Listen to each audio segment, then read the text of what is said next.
Hi everyone, alongside Mike Trossel, I'm Dave Giancola. Thanks for joining us again for History Makers. 6 players in history had previously won the U.S. Girls Junior Championship and the Women's Amateur, and they included the likes of Joanne Gunderson-Carner, Pat Hurst, and Kelly Keeney. But none of them had ever done so in the same year. So fast forward to 2016 at the U.S. Women's Amateur Championship at Rolling Green Golf Club right outside Philadelphia, and In Jung-sung from the Republic of Korea was on the cusp of doing just that.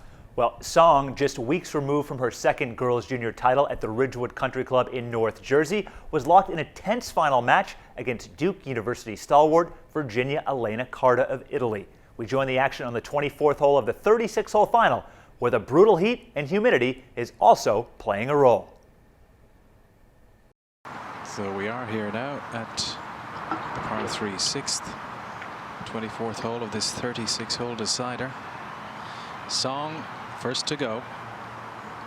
174-yard 5-iron. This place just about 7 or 8 yards uphill too.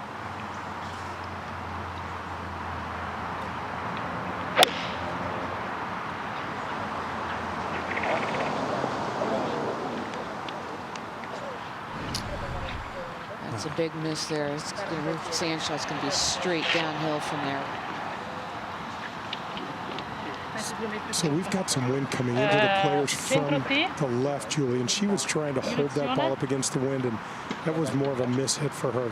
When she hits her iron solidly, there's a very distinctive sound to it, and that one did not have it. I was watching her hit balls on the range, and I love the way she hits her irons. Just a nice pop off the club face. Great sound.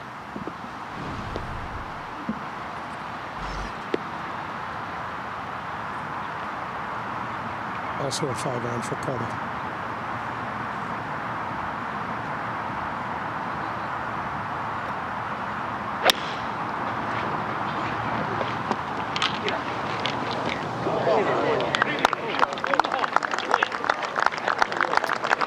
She played that a little closer than I would have played that on that shot, being that my opponent was in the bunker, but turned out to be a great shot.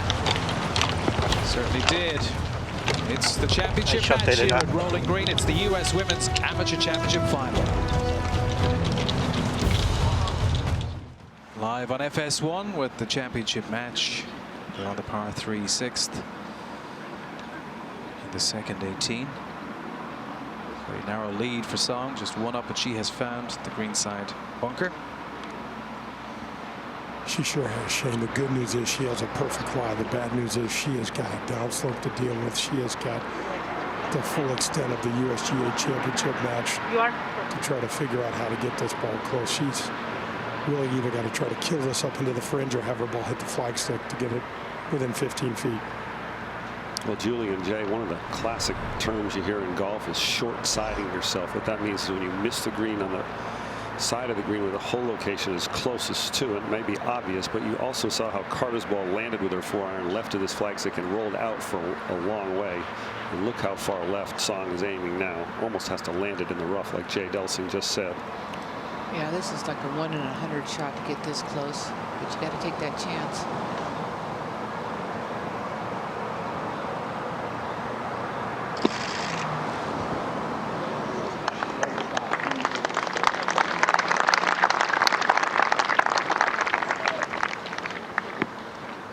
I mean, that was a great shot. I mean, that was about all she had. That's why you just, on these par 3s are so tough. You just gotta, you know, if you can make par on these par 3s, you might pick up 1 or 2, just like Virginia might here.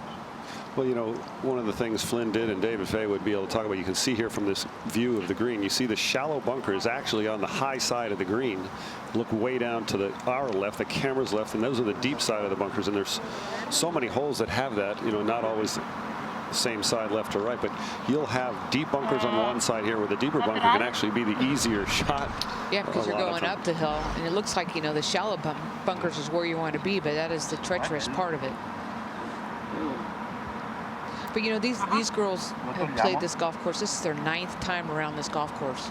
So, as Jay said, they know where to hit it, and that was just probably just a miss hit by In Jung. bel pace e metti la palla data, Ciccio. Ok? It's a lot of golf around one golf course in a week.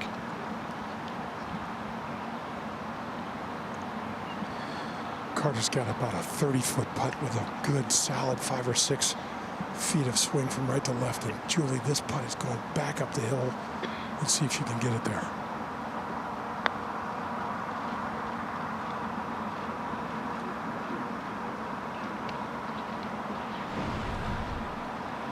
I think that's one of the hardest thing to do. We know when you can just two putt and probably win a hole is actually getting the ball to the hole. I have a tendency just to quit on it just a little bit. Or, you know, maybe it adds a little indecision, Julie, not knowing whether your partner's going to make par or bogey, and you get a little conservative. And repeatedly have seen players this week up hills leave the balls fairly short.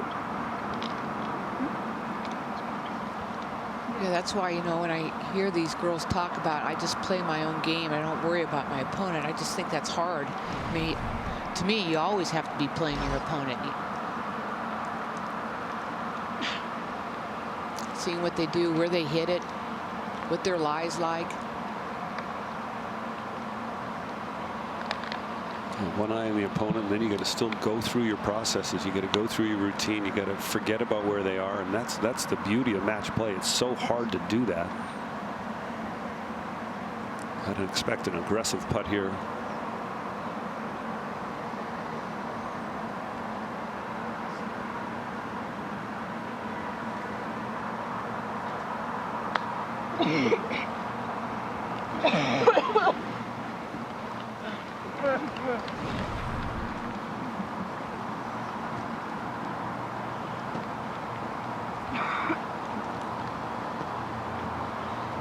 These are the putts that Carter's been very good on the last couple days. She said the first few days she really struggled with her putting.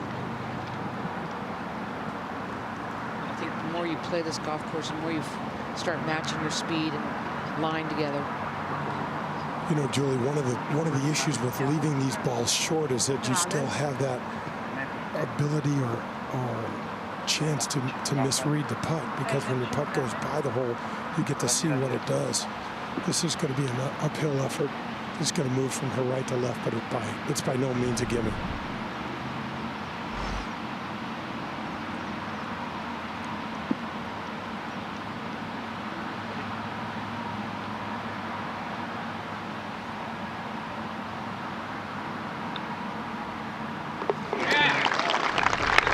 So it's back to all square in the championship match. Karta 3, Sung 4. The match is all square.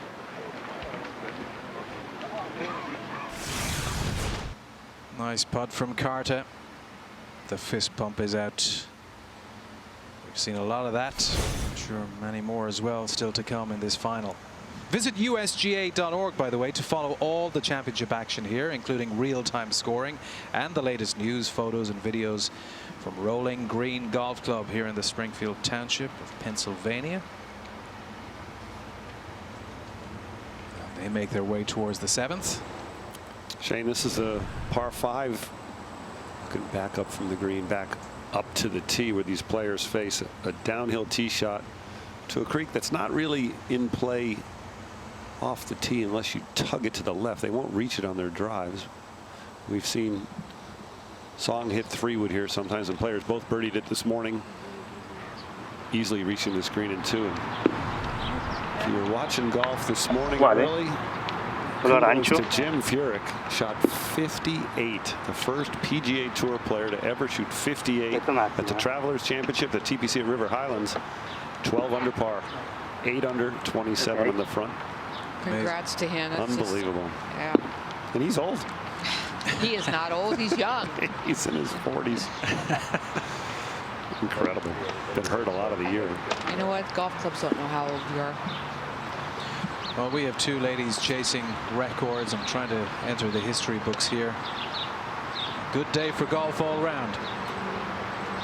Now Carta with her favorite. I was impressed on the range, Julie, when we were watching her hit some balls between rounds. Not only how fast she kept popping them off there, but there was very little curve. Great flight. The height of her ball was the same on every single tee shot. Yeah, she gets some. She goes after it. She doesn't hold anything back. There's no guiding in that swing. She lets it rip. Here you see Song with a 3-wood.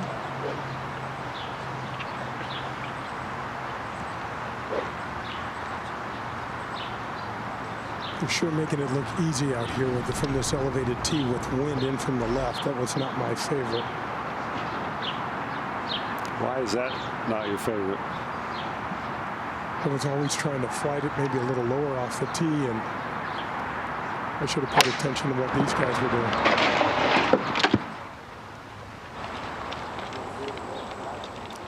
Well, that scooted a little right, hit the Marshall, but now she'll have trouble reaching that green in 2. So back to all square after that win from Carter, the reigning NCAA Division I champion. And there's the Duke coach giving her a bit of encouragement, and he's now with Shane Bacon. Thanks, Shane. Dan, really impressive from a freshman, but nothing new to you. I mean, she's won the NCAAs, and you took to her after one hole of watching her play golf. Yeah, I mean, I watched her more than later on, but I saw her on the 17th hole at the Annika junior tournament, and was talking to Stefano Sardi, who's with their federation at the time, and you know, he was telling me great things about her, and I'm watching her, and I'm watching all this passion and the incredible golf swing that you're all seeing, and you know, I mean, she went right to the top of my list. Yeah, and something we've noticed this week, especially this championship match, is the pace of play has really sped up. Did you get a chance to talk to her before today?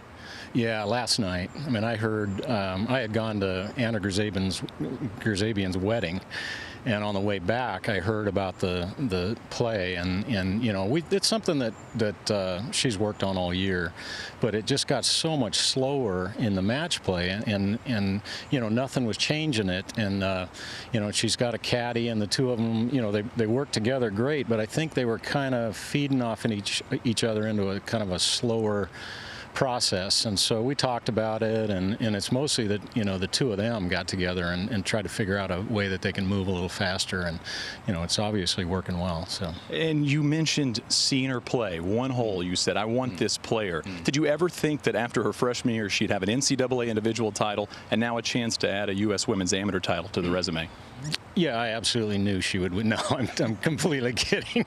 No, there's no way you're going to know that. You know, I knew she was a really good player, and I figured she'd be great to be around, and you know, the team would love her, and she's incredible talent. But how can you know something like that? Yeah, well, I appreciate it. 32 years coaching, 6 titles, one of the most winningest coaches of all time in women's golf. Back to you, Shane. Thank you very much, Shane. Good to hear the thoughts of Dan Brooks, and of course Duke has provided a few champions here in the past. Amanda Blumenhurst, who's become a bit of a mentor to Virginia Elena. She won in 2008, and before that, Virada Nira Pathpongborn in 2003. And we should also mention this year's U.S. Women's Champion, Coeur d'Ivoire, Brittany Lang. You know, she said she went to Duke because she wanted to be challenged on the golf course and off the golf course academically, and I don't think you can pick a better school than that. Song's second shot now. Yeah, she's drawn an absolutely beautiful lie after hitting the Marshall. She's got 211 yards to the front edge of the green, and then another 29 for 240 all up. With her power in this lie, she's definitely can get this ball on the putting surface. Has to hit a little bit of a fade to avoid these trees down the right side of the fairway. Jay, she had a very similar shot to this on 17 yesterday and clipped those trees on the right. So it'll be interesting to see if she can work this ball left to right. It's not her strength. So you're practicing a little takeaway, a little outside.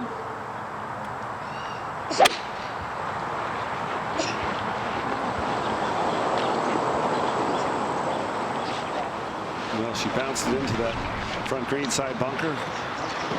Not too bad. You know, when Shane Bacon was interviewing Dan Brooks, I talked to Dan a little bit yesterday. He was in Rhode Island for Anna Grzabian, a former Duke player's wedding, and he was in Newport, and I just thought, David Fay, we ought to give shouts out to Newport. I told Dan, if you're doing anything, take a drive down New Ocean Drive and see the clubhouse at Newport Country Club, which was the home of what, the first U.S. Men's Open. First U.S. Open, first U.S. Amateur, one of the 5 founding members of the USGA. You and I are proud to be members of it. It's hard to find a golf course that's more playable to more people. And remember, it also named Tiger Woods as a champion, and it named Annika Sorenstam as the Women's Open. It's a great place. 2007. Right, correct.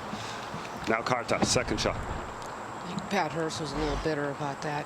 She lost in a playoff to Annika Sorenstam.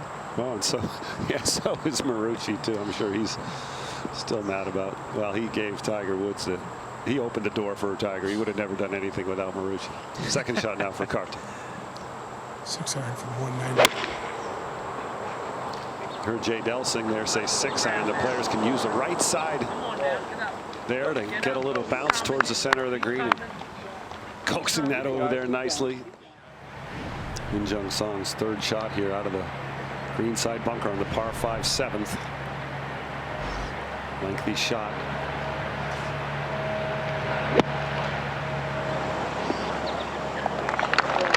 She hits a beautiful, beautiful high and soft landing bunker shot, and she needed to. Her opponent, Carta, has hit it on the green in 2, has a putt for eagle. Little across. Look how high the sand goes. Look at that. Sand and the ball going up at the same speed. Now Carta lining up her putt for eagle to win the hole.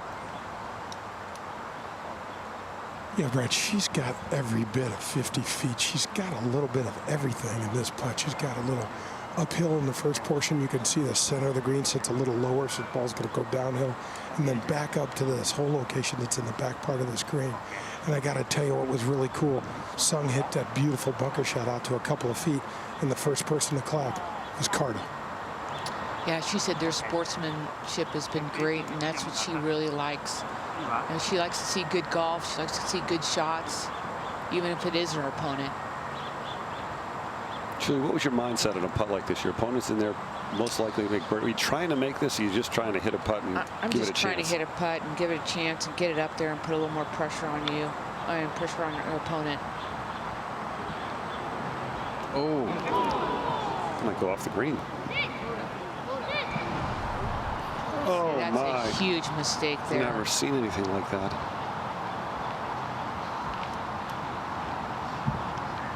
This is where you got to really regroup. I mean, she just wins the last hole. And here's her reaction here. I think the minute she knew, when she hit it, she knew that it was too hard. Oh my. Right now, what are you saying, Brad? Sit, sit. She's telling Roberto to put the flag back in, that's for sure. Boy, and that even looked like it hit the hole. I don't know, maybe she was trying to make it with no consequence. Yeah, and you're starting to mentally starting to lose it maybe a little bit. There's a lot of golf out here, so you got to try to stay sharp. She hits 2 great shots there. And now she's chipping again. It's getting warmer out here, Julie, and she's been out here, you know, all day. So she might have had a little lapse in her concentration. What she has now is a hairy lie from the back of the green. She's got to go up the back portion of the Closey-Moan area, probably about 12 to 15 or 20 feet in front of her, and then get on the putting surface with the ball moving from left to right once it gets there. She's chosen a putter here. This could be the hardest shots you'll see today. How to judge this. Fringe is so slow, so steep. It looks really steep going on. A lot of players have hit their second shot over the green to this whole location. Nobody's hit a putt from the center of the green. It's huge. Could go anywhere. It could go anywhere. Could come right back to her too, Jay. You know, Brad, she just had too much grass between the putter face and the ball. She couldn't get enough clean contact on that with that club choice. And look at this, you can barely see, you can't even see the back of the ball. And see the shallow approach of the putter. It's really the wrong club to use. You need something with more loft and more descent. you know, you'd probably want to take a lofted wedge, play it back in your stance, and pop down on it, try and take some spin off it and run up that hill. Yeah, we've seen some unique style with her chipping. We'll probably show you a little bit later on how she gets so far down on the handle, almost onto the steel. In fact, onto the steel. But I would almost take the attitude here that I'd just pick this ball up and say, you know, this is going to do you no good, because the best you can do here is clank it into the flagstick. But I like what her caddy just did there, Roberto. He just, you know, gave her a sip of water, made her breathe, made her think about it. I probably would have thrown the water thing bottle at my caddy. Yeah, as expected there, she rips that one by and will likely concede. Yes. She conceded. Get off this hole for the last time. Yeah, as you can tell, you can practice putt. Carta 6, Song 4. Miss Song is 1 up. Interested to see how she'll respond now to this dreadful mistake. Now go back. You know, Jim Furyk did this a lot too. He'd replay shots. He wouldn't hit them actually, but he'd do it back in his mind. I always remember watching Furyk when he'd miss a putt, go back to the spot, play it as if he were playing it again, and move on. Forget it. She's only lost a hole. She hasn't lost 6 shots here, right? It's not stroke play. Yeah, but you got to, I mean, she was probably licking her chops coming into that hole, thinking maybe she's going to win the hole. Well, in reality, she was going to tie the hole anyway. Well, on the practice putting, between the play of 2 holes, you can practice putt or chip on the putting green of the hole last played. One thing for those out there, and I think most people know it, you cannot practice bunker shots. So many people would love to do that. And I was thinking, I know you were joking about, you were saying that she was probably saying to her caddy, put that flagstick back in. Maybe in a way that would have sped things up, because that would have been a loss of hole if she had hit the flagstick. Well, I meant from the back. I know, I'm just joking.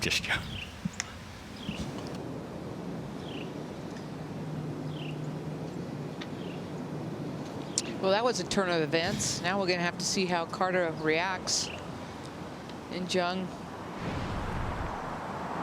It's a beautiful little hole that's playing 377 yards today.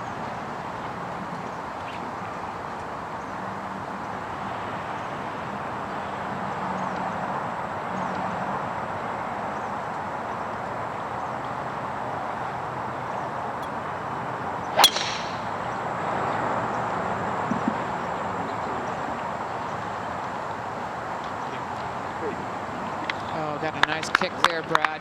How about 2 nice kicks? That was in the heavy rough, the primary rough. That's way out there, too.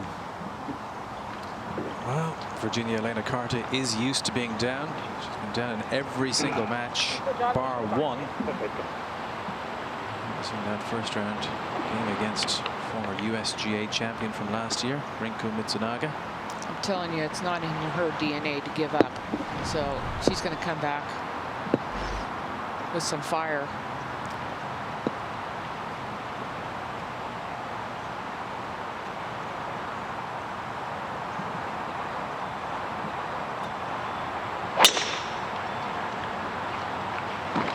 Good girl.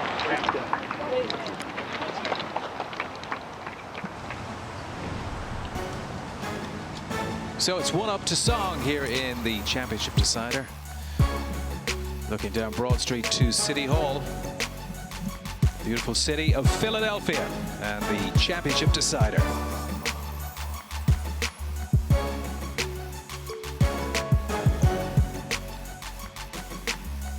That's just around the corner from her. That's right. Hotel. I never went to see it.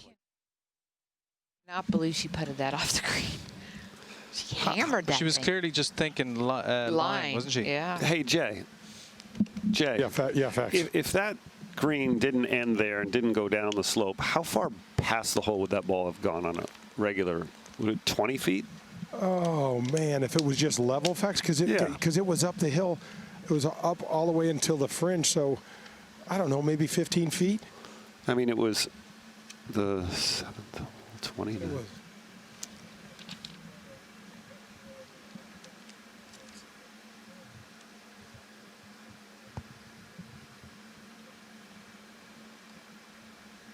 Yeah. Okay. So I'm just asking Jay, that hole was on 29 yards. The green is 36. No, I'm going the wrong hole. Hold on a second. It was 29. It was 37 deep, so it was 8 yards. So that went 24 feet by the hole, hitting the cup. So that would have gone 30 feet by if the green continued on, at least. Yep, probably. On a 50-footer? Yeah, on a 50-footer. Facts. She had ups and downs and everything in there, and she just friggin' cold cocked that thing. Well, if she wins this match, you'll certainly laugh about it later, but could be the first turning point. Well, facts. She's hit a hook off this tee, and she's got a great lie in the left rough. But I haven't seen her hook one shot this whole week. Yeah, she's got a good lie. Yeah, she's got a great lie, and then we've got a little bit of help wind here, you know, so that's gonna. She's not gonna have to concern herself too much with the false front because of those conditions. But I got to tell you what's amazing about Sung. She gets herself off of position and she can out of position. And we saw this in the digital this morning. She's got so many ways to beat you.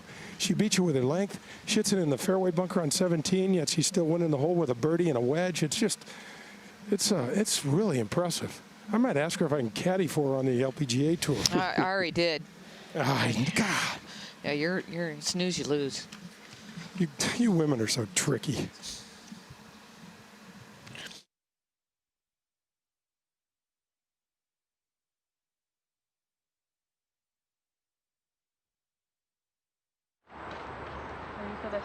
Sì, ma è l'hai della palla ciccia. Un po' giù.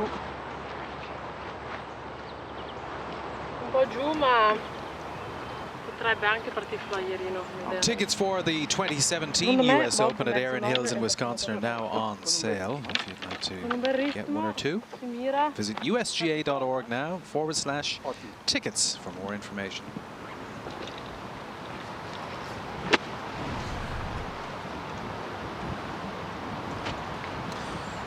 Carter getting ready. From a good lie in the left rough. This is a 9-iron from 118. Io sono più da pitch pieno. Anch'io. Ok, grazie. Luis. You got a huge false front here, Jay. She's got to carry it at least 15 on, or she could probably just hit it in that, coming out of the rough, hit it in that side of the false front, get it to run up. Because I think if she flies it here, it's going over the green. Absolutely, Julian. We have probably the strongest amount of wind at the player's back right now. She's gone to a pitching wedge.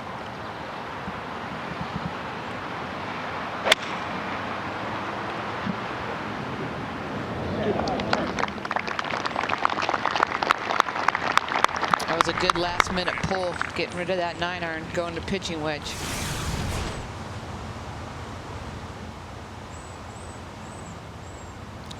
Ball just pops up, club face goes up. Nice, solid strike. This is Song. A gap wedge from 96 yards. This is where she's been so good all week long in these wedge shots. Did not disappoint there, Brad. Gorgeous. Her control has been so great. Just her distance, her accuracy. And, you know, there's a stat on the PGA Tour called bounce back. What bounce back means is how does a player respond when they made a bogey, a double bogey, or an other. We never like to make others. But it shows the, you know, the tenacity and the grit of a player and how they respond. And we talked about emotionally, can she respond from that mistake on 7? And she sure did. She had a good second shot out of the rough there, and now has a chance for birdie. Yeah. I think you can just learn so much about a person playing around the golf. I played 4.5 hours with Shane O'Donoghue yesterday. And I want to take a few months off before I play my next round with him. He said good shot a lot as we go to Carter. This is a typical rolling green putt here, Jay. Yeah, absolutely, Julie. Probably about a 14-footer. She's looking left of the hole, trying to get the speed right.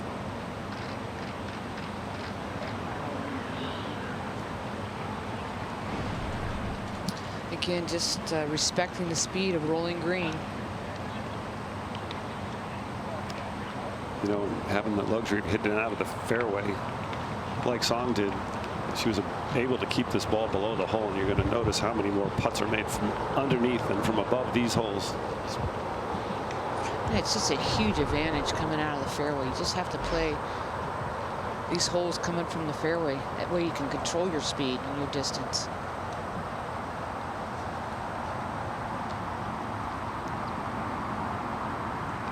This is about a 7 or 8 foot putt uphill with a little bit of right to left break. Did you have a favorite right to left or left to right? No, I actually like left to right. I'm kind of weird that way.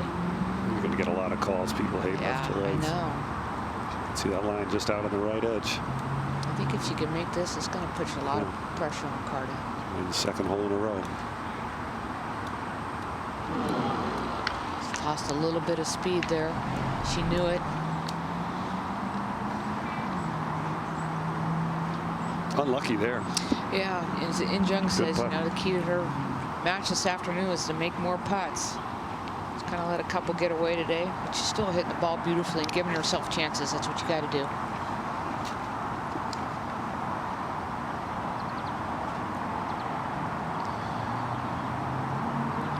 See Roberto Zappa, the federation coach for Italy, pointing out where he wants her to putt this ball, which I would hate. So, Julie, after the last time that you putted a ball off a green, did you leave your next putt short? I think I don't blame her. I don't blame her either. It's a good call, Brad.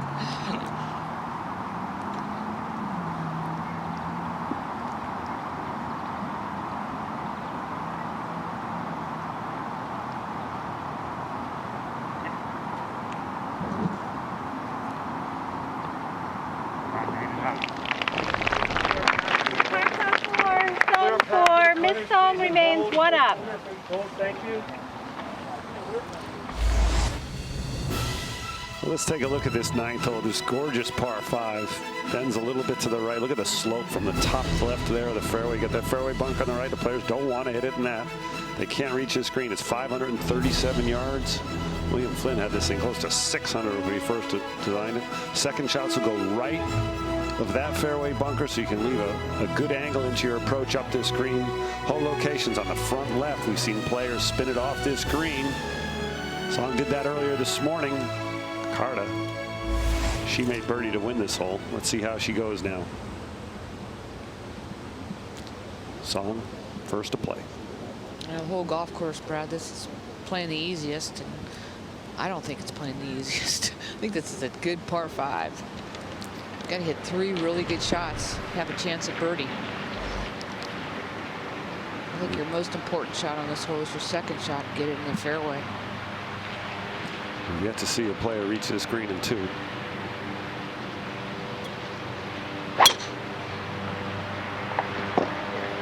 Nice penetrating ball flight up the left side. Watch this now. It reminds me of the Olympic Club's 17th hole. Got opportunity to play that last week, Brad. Beautiful, isn't it? Yeah. Carried my golf bag, played 18 holes, had a couple ham dogs. It's a good day. Carta's tee shot. Look how straight that is. And her height is so consistent when you watch that. Look at that, right up there with She got it Inja. out close to Song.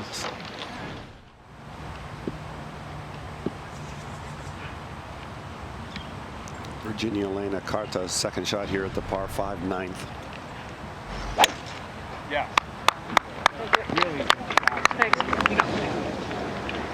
It's a big side hill lie. Has a tendency to shoot that ball right, but she stayed down in her spine angle perfectly. You see that nice little angle, Julie, up the throw to the green there. She might be in the same divot she was this morning. Perfect. You'd want to be from where she hit it. And now you see that marker saying 302. That's to the center of the green. So obviously no chance to reach the green here for Song.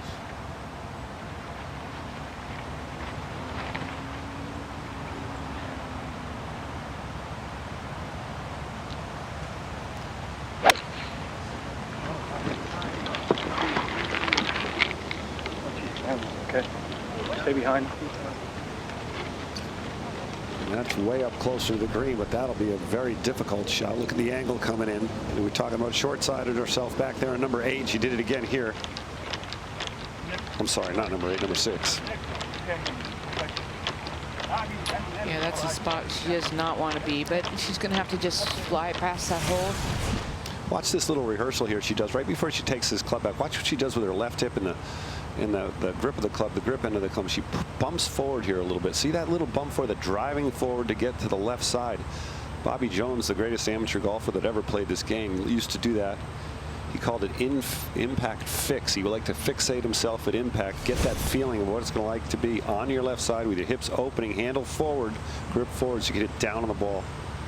Bobby Jones made his name for winning multiple championships in the 1 year. In Jung Song has a chance now to make history today.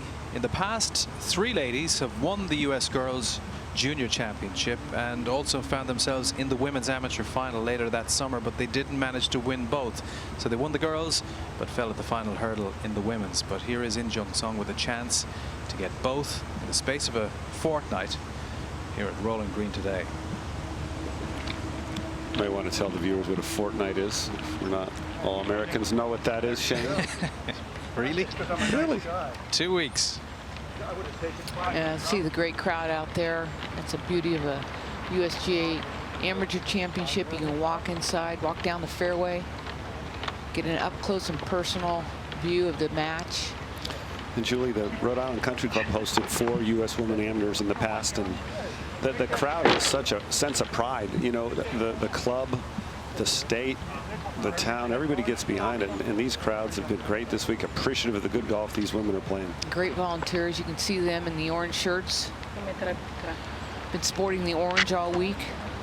Oh, there they are. It takes a lot to put on a championship like this, and the club's done a great job. Jay, what's Carter looking at here? Brett, she's got 98 yards, perfect lie.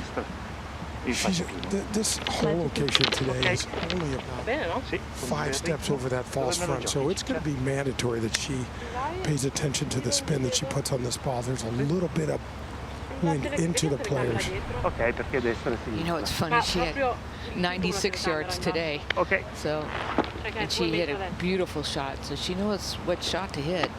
Well, she controlled the spin. Remember, this morning she hit it past the whole location, spun it back down the slope. So she got to be careful not to get a little short here. It'll come off the green. She's got a pitching wedge, 98 yards. It just tells you she's going to try to flight this thing in, Brad. Take a little bit of spin off. But that's not her full follow through like she does with some of her clubs. Will that come back down? Not quite. That was almost perfect. In a difficult putt. But Song's got no bargain here. Not at all, Brad. She's got 64 yards, and this is just an awful looking angle. It's hard not to see anything but the big face and the grassy face of that left-hand bunker. You got the false front to her right. She's got probably a trash can size target to hit this thing close to. Maybe a dead hand sort of shot, Stricker-like, no wrist set. Oh, she went up.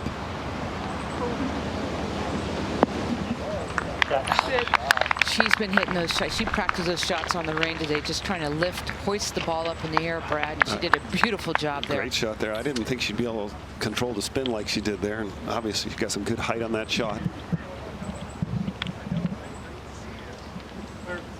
All of these players, so talented, so young, a lot of them tempted to go professional.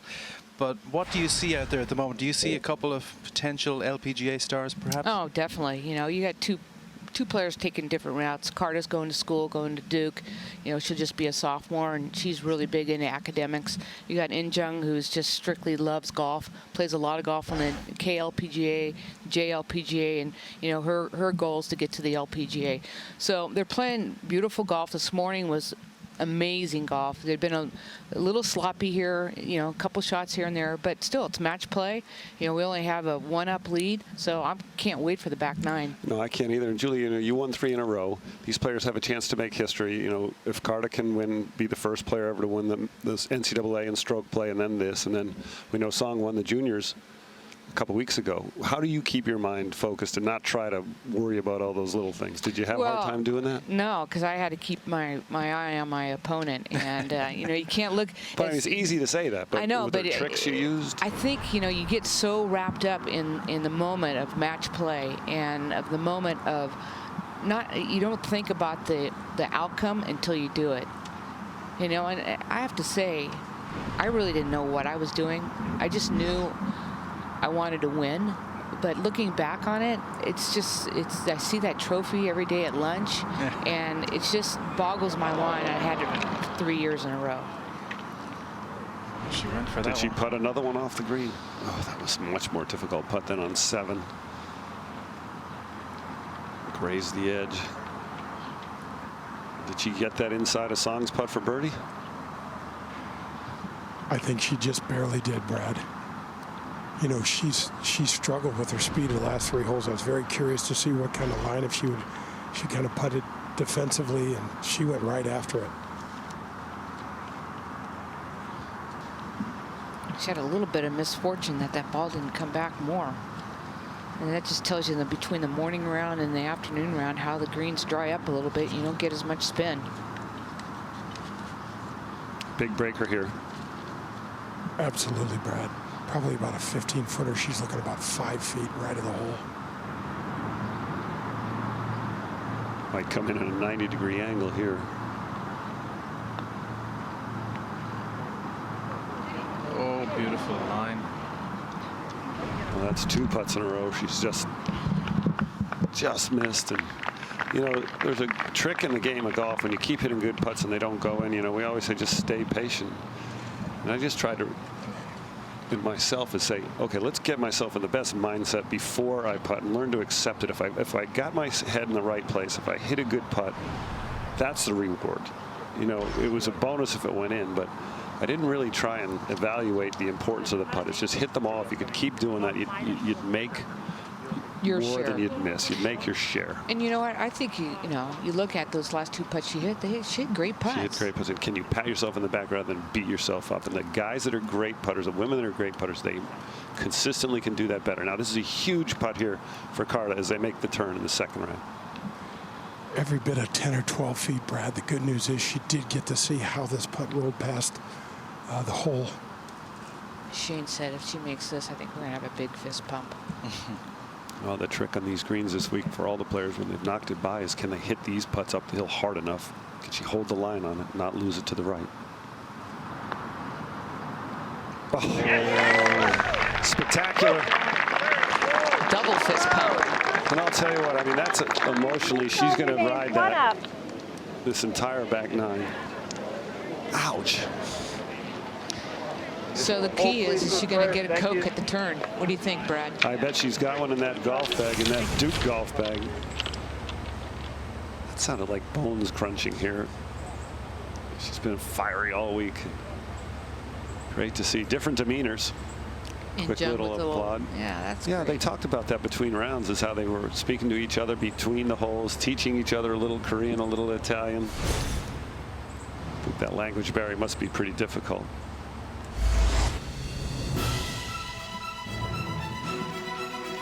Par 3, 10th hole. Song 1 up. Yeah, it's playing, let me look on my sheet, 197, longest it's played all week. The whole location is just kind of back left. You got that deep bunker that Brad was talking about on the left side and the shallow one on the right. We saw In Jung get it up and down here from that right bunker this morning. So a massive momentum boost for Carter with that decisive stroke. Beautiful putt on previous green. Song will be first to go. This is a 5-iron, and there's some help wind down from the player's left side, and anything left of this flagstick is really going to be a peck of trouble.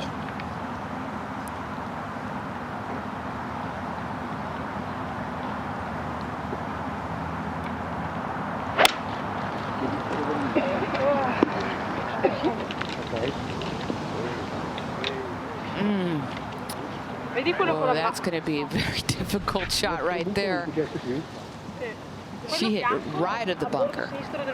We saw a couple of those loose shots yesterday. Sì, va benissimo. Il ferro è giusto, no? Sì.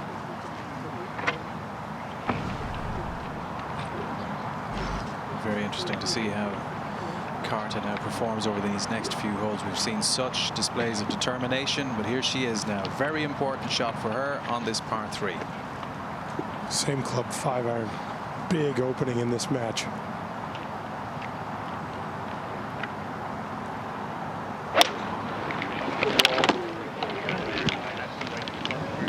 Picks the tee up fairly briskly, and that's why. And Shane Bacon is right down near Song's tee shot, which went way right, Shane. Yeah, you're seeing it on the back tee here on 11, just on the back edge. She's going to have to carry it all the way over that back end of the bunker, and it's going to release back towards the hole. So really, it's going to be about as hard a shot you're going to have. Song first to go. Yeah, Shane, this lie, the ball is sitting okay, but it is probably 14 to 16 inches above her feet. She's going to have to choke up quite a bit on this golf club, this wedge that she's hitting, and it's so challenging when you choke up to hit this shot far enough. She's got to hit this, carry this about 30 to 35 yards to get it back on the green surface.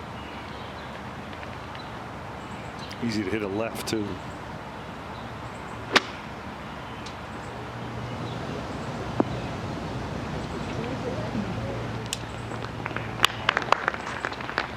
Pretty good, considering. Very interesting to see now how Carter plays this first long putt she has. You know, the lie angle changes so much here. The face aims left. You really have to aim the blade so far to the right. Open that face on these right to left lies around the greens. Just hold it. Don't let that blade roll over. Let the toe go over. Good shot, though.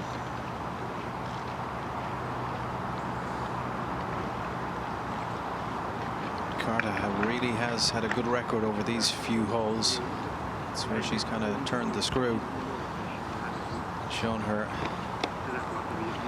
well-known determination. I think as a player, too, you always have a group of holes that you really like, you play well on, and then you have a group of holes that you just don't feel comfortable on. Maybe 1 or 2 holes that you just don't like, but it seems like 9 through 12 has been her holes this week.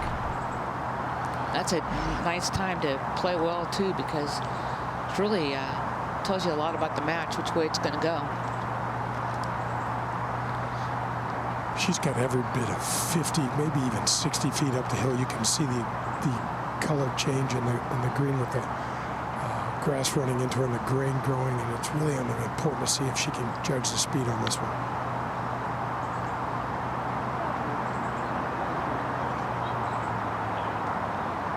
Thumbs up from Roberto. Nothing easy about that one. So she has a par putt left. A much longer putt for par now is the challenge for In Jung Sung, who has that one-up lead. Yeah, she, it's just like Jay said, or Shane said, she had a wayward shot on 14 yesterday and made her bogey and ended up tying the hole. So she's just got to stay in her game right here too. Try to make it. If she doesn't make it, get her bogey and put the pressure right back on Virginia to make this putt. Yeah, Julie, she had those 2 disappointing halves the last 2 holes. Could have made birdie on both those holes. If she makes a bogey here and somehow Carter misses that putt, she'll walk away with the half, but a moral victory. It's just, we keep saying, the beauty of match play, and wish we could see more of it on television. Did you like match play? Loved match play. What did you love about it? What we've talked about, how your score didn't matter, but how you played against your opponent mattered. And you always say you still got to play the golf course as well, but the emotional ups and downs is what makes match play so fun. I totally agree with you on that. And if you hit it all over the place, you could somehow scramble and make pars. That's a match play. It will demoralize your opponent, and that's a good putt for Song. Now she has to just kind of wait and see.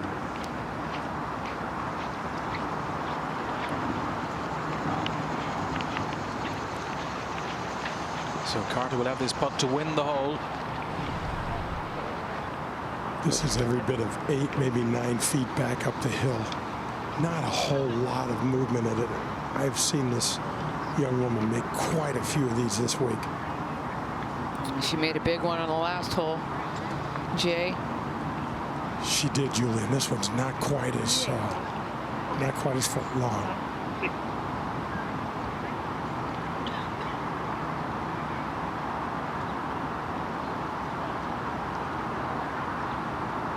Can't imagine the fist pump she'll make if she makes this putt right now.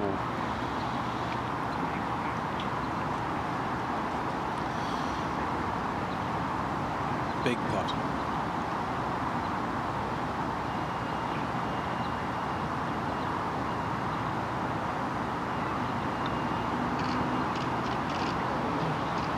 Slides by. I think that just was a little conservative off the tee. I think she needed one more club.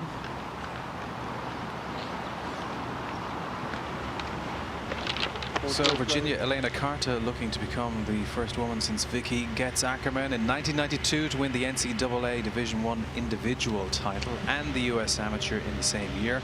5 men have done it. Some impressive names there. Bryson DeChambeau, the most recent. Ryan Moore back in '04. Tiger Woods did it 20 years ago. Phil Mickelson won the U.S. Amateur in Cherry Hills, which we talked about earlier with regard to William Flynn. Jack Nicklaus, 1961, won his second U.S. Amateur title and the NCAA that year also. Well, Jack Nicklaus grew up at Scioto Country Club in Columbus, Ohio, where we'll be next week for the U.S. Senior Open. And this is the 11th tee. Somehow someone I'm changing balls. kept like the honor there after that wayward tee shot. Beautiful tee shot. Yeah, that'll roll to the bottom of the slope there, and look how close she is to this green. 397 yards, and that'll be less than 100 yards into that flagstick, and over a 300-yard drive for Song. A little downwind. Look at her hydrating, trying to get some fluids in her. She got a lot of protein in her at lunch. She had a nice steak. She said she likes it medium, not too pink. Carter just indicating to the rules official and her opponent that she's changing ball. Just freshly minted one out of the box. Another straight ball flight. That's the Duke golf bag of Virginia Elena Carter. She's checking out her second shot here up the hill on number 11. After a 311-yard drive, Brad, Carter's got 86 yards to this front right hole location, excuse me. I imagine that's a perfect number for her in this shot. She's got a gap wedge, Brad, but from what I've seen so far, the wedge play advantage belongs to Sung.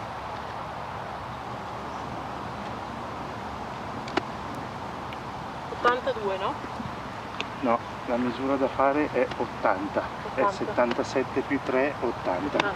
E devi mettere dentro il vento in questa misura.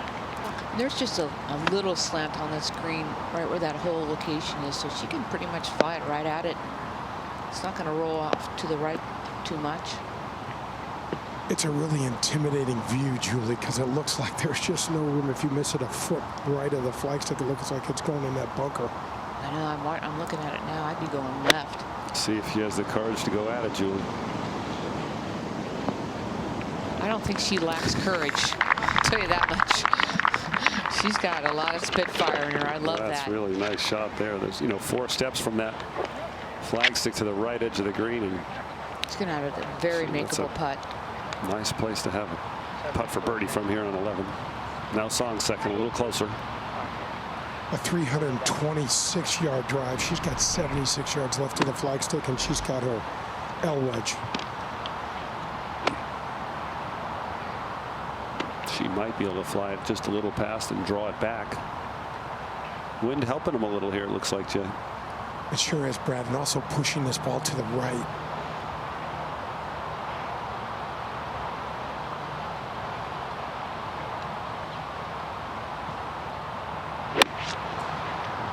Good start point there. Oh, say. Almost holds it. Yeah, when she looks back at this week, it's going to be this just medley of incredibly good wedge shots. Let's just check this out and how she does it. Perfectly planed club there. I'm going to cyber vision this wedge Yeah. play right here, Brad. Look at that, staying on the circle, as we like to say. The shaft came out nice, right where the hands came out. Oh, watch that over and over again. And let's check out what the winner will receive at the end of this match. David, do you want to tell us? Well, they get a lot. Obviously, the gold medal and the Robert Cox Trophy. Now, speaking of the Robert Cox, that's the most valuable trophy the USGA has in terms of cost. And it's the oldest one, too, since 1896. But then you see the exemptions here. Next 10 women's amateurs and girls junior. Next 10. You can see that the goodies are based on maybe the champion will remain an amateur for a number of years. That's probably not going to happen. But back to the Cox Trophy. It was given for the 1896 championship, which was played at Morris County Golf Club in New Jersey, a great old course. Morris County was formed as a women's only club in 1894 and 5, and it was so good that the men finally talked themselves into being members too. Well, David, that's beautiful. I'd love to talk a little bit about why is it the most valuable of the trophy. These players, actually, both the finalists get into the Women's Open next year, Yes. 2017. And that's a big thing for Virginia Carta, because she will remain amateur, and it's so hard to qualify for the Women's Open, so that's huge for her. And Julie, you know that the champion also gets exemptions into some of the elite LPGA events. They get into Evian, the British, ANA Inspiration. And that's valuable experience. But the Cox Trophy is the most valuable because it costs the most. It's not just silver; it's enamel. It's really quite an elegant trophy. And it's the prettiest. It certainly it's beautiful. is. Did you get one of those yourself, a replica or something? No, I didn't. They don't have them. You know, I was lucky enough to be at Jack Nicklaus's home earlier this year, and he had to buy replica Masters trophies, and he buys them for 4 different places. They were $16,000 a piece or something like that.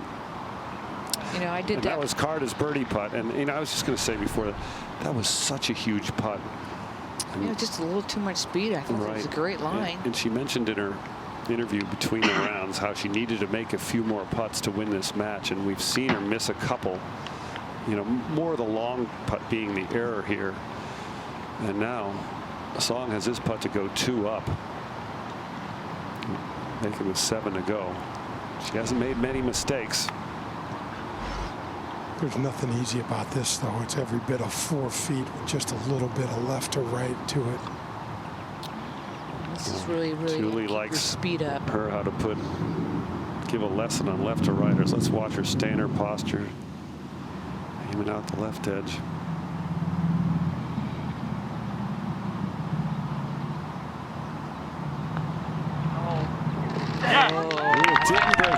She thought she pulled that. Yeah, she thought she missed it. And isn't it funny, you know, you hit some good putts like she did back there on the 8th hole, and it lips out, and there you hit one that you don't quite get the way you wanted. It sneaks it in. And the first smile we've seen in a long time. The Song walks up the hill to the 12th tee. This is one of my favorite holes right here, the 12th hole. They've been just hitting hybrids, kind of keeping it short of those bunkers. There's 3 bunkers right there you do not want to get in, especially where the hole location is today. It's front left, only on 10. Saw a couple par here this morning. But it's one of the signature holes here at Rolling Green, and you don't have to have a long hole to be a beauty. This is a short hole, but it's got everything you want, Brad. Well, Julie, it's another one of the tee shots. It's down the hill, framed by the bunkers. There's a creek that could come in play if you got aggressive. Some of the players have been taking the bunkers out of play. That left bunker is kind of where you want to aim at the right edge of that. Leave yourself a short iron in here. Some players have whipped it by there, and it gets a little tighter. It gives you an easier second shot. Beautiful choice hole on these, like you said, on these short par 4s. I think the group of these next 3 holes, 12, 13, 14, really good holes. Less than a driver here for Song.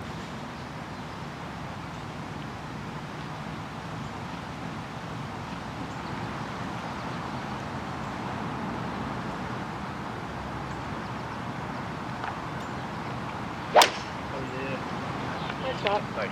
Great charge.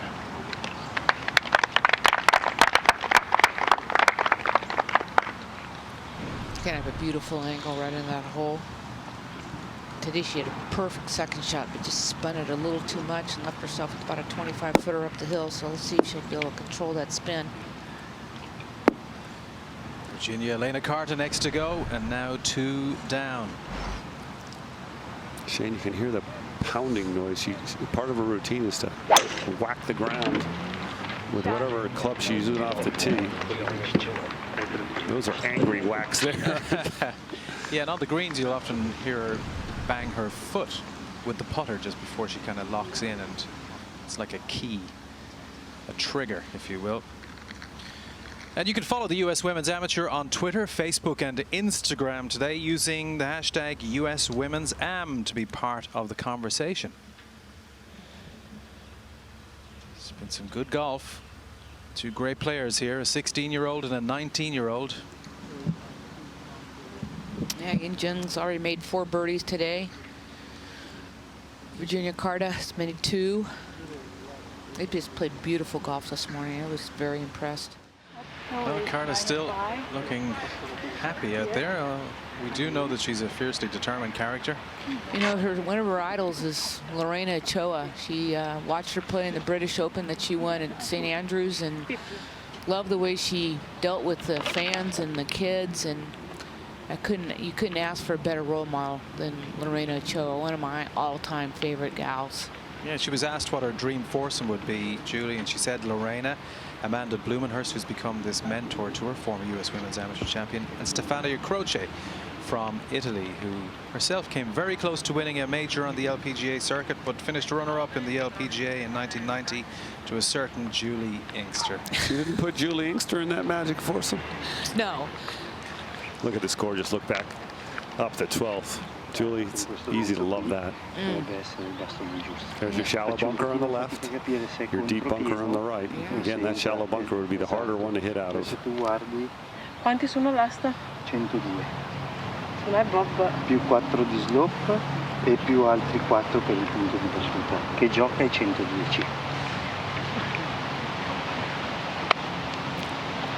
Be interesting to watch if they start taking a little bit more time now as they get closer to the end. You know, they said they sped up their play this morning and improved their scores. Direzione? Andiamo sulla bandiera, Virgi. Si va? Look how far down she's gripping on the club. That usually means she's going to hit less than a full shot. Trajectory comes down sometimes. Yeah, this morning she's probably in an identical situation, and she flew it a little longer than she wanted, and she had a really tough putt coming back down that hill.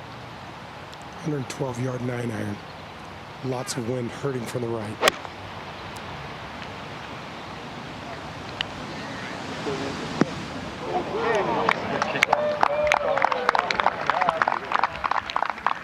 You gotta love it. She's feisty. Got a tough kick off that side. A bit unlucky there, wasn't it? She'll be putting uphill, which will be good. We're right in Jung's wheelhouse, Jay. Another one of these wedge opportunities, 89 yards. This is a gap wedge. If she wins this hole, it's almost out of reach for Carter.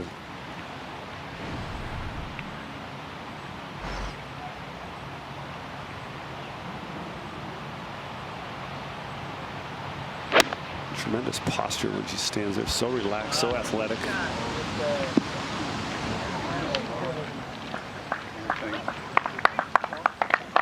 She's likely to be first to go. Yeah, Yes. might have been a little adrenaline there too. That was a lucky bounce, so that could have stayed up there on the fringe or in the bunker and been in jail. What Carter did this morning.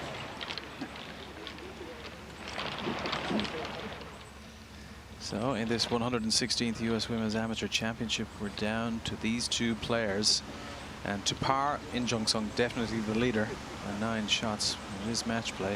It's all about playing the individual. She's played less holes as well, Song. She's 2 up. They're on the 12th, and the second 18 of this decider. And they're moving on at a nice little clip as well.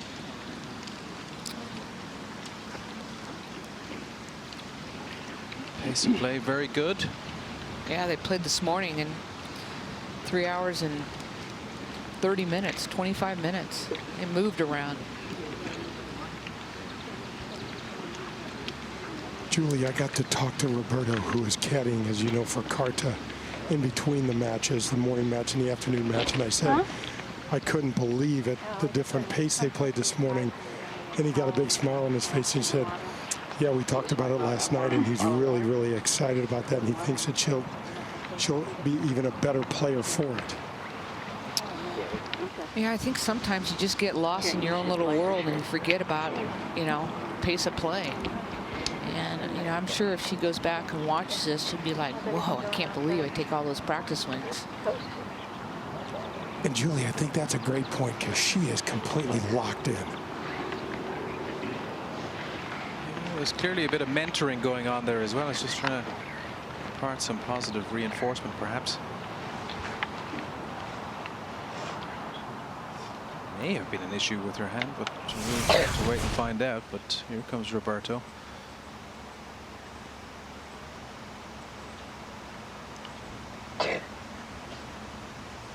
I think this was talking and just communicating and accentuating the positive. Still a long way to go. She's 2 down. I think maybe she's just a little high. Heart's racing maybe a little bit. It's a long day. It's a hugely important day in their lives.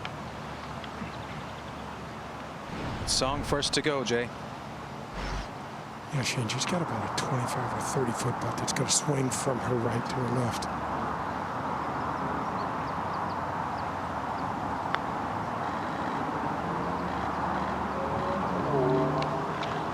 Nicely done. She's putting it up to Carta. Looking to become only the 3rd Italian to win a USGA championship. Not far from us here, 11 years ago, Edoardo Molinari won the US Amateur at Merion. Silvia Cavalieri, the Italian and only winner thus far of the US Women's Amateur Championship 19 years ago.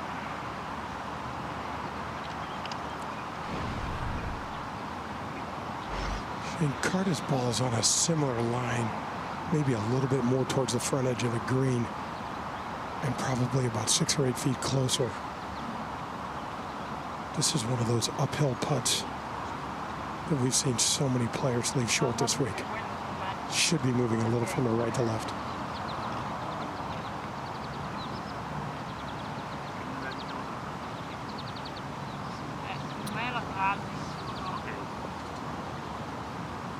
This would be a big putt if she can get this one to go in. Confidence and momentum wise. We haven't seen very many of these made though.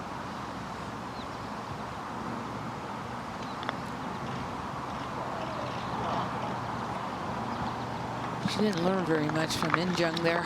You would have thought that was going to break a little bit more to the left, and you know, you might want to think the Carta's facing a little fatigue. I mean, you think about it, 18 holes walking around a golf course 90-degree heat twice. You know, around a golf you typically walk about 6 miles. You can make it.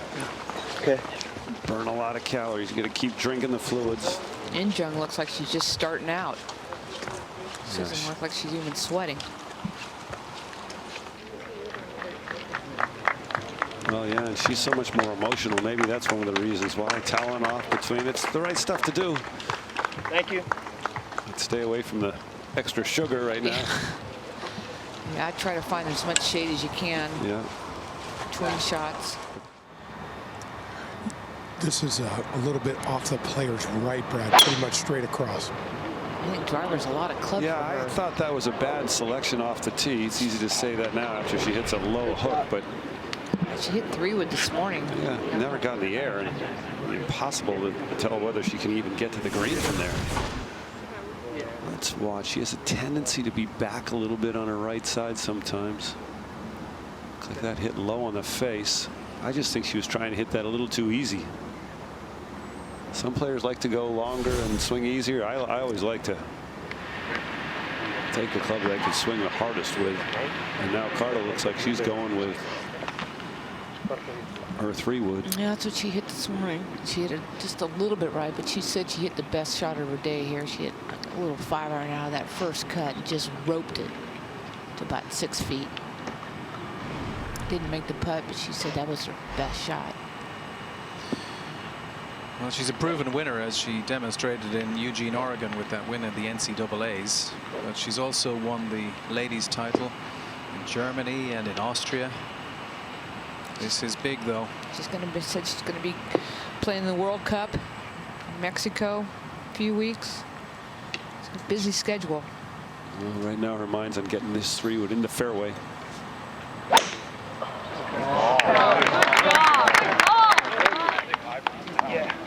Crowd's approval. This hole, the players are forced to lay up a little bit off the tees.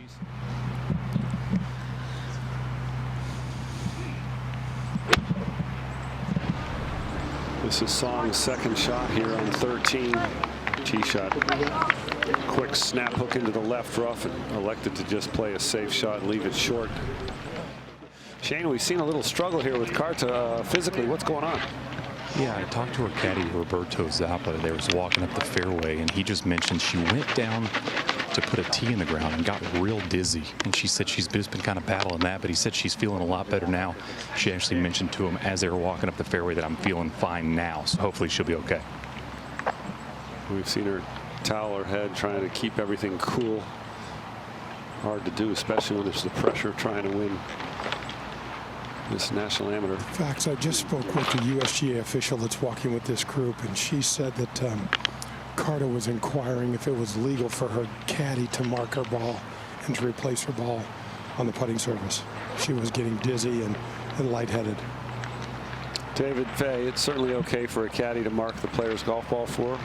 Sure. In the situation, she's dizzy. She doesn't want to bend over. She has designated him to mark his ball.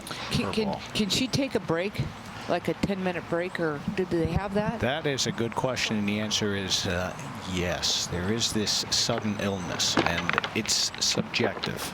Here's the deal. If you have sudden illness, you might be given 10 minutes, maybe a little more. I thought that might happen the other day when one of the players had the stomach issue. Thanks, David. And Jay, I'm a little bit miffed at why Song's second shot, she played it so conservatively, well back and behind Carter's. Yeah, Facts. I didn't think her lie was that bad, but this is a 5-iron from 185. I wonder if she wanted to feel like she could put some pressure on Carter, or if she just kind of lackadaisical through that second shot. A nice iron there, but still a lengthy par putt. Yeah. 166 è la misura per la bandiera. Il vento entra contro, da destra a sinistra, non c'è slope, quindi rimane 166. In questo numero qui dobbiamo togliere 6 e fa 160 il punto di battuta. In questo 160 devi mettere dentro il vento. Il lie della palla è praticamente perfetto. Il vento? E contro da destra a sinistra. 160 abbiamo detto. Sì. Quanto mezzo 4? O un 5 pieno? È tra mezzo 4 e 5 pieno. Quello che anche secondo te ti senti meglio. Looks like they're debating whether it's a 4 or 5 iron. Anche secondo me è giusto. La peggio inizio green ci arrivi comodo e partiamo in salita. Things has definitely slowed down. Yeah, she's not as animated sì, anche as un she's pelo been. più a sinistra di... Ah, ok, no, quello messo così perfetto, quindi non quello fluo. No, quello... Ok. Con un bel ritmo che hai tra le mani il bastone giusto. I think it's okay that she's taking a little bit of time here. Gather herself. It's an important shot. Chance to get it back to 1 down.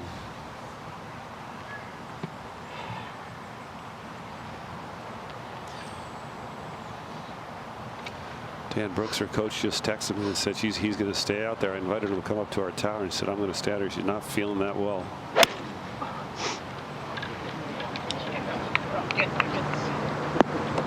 But good enough to hit it on the Sometimes you green. got to watch out for the wounded ones. Yeah, I'm wondering, did she decide to play an extra club, or was that the debate really, and I don't know. maybe swing it easier?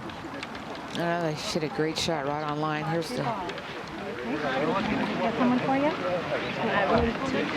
Get someone on the team? Yes, no problem. Stacey Collins having a word with the player.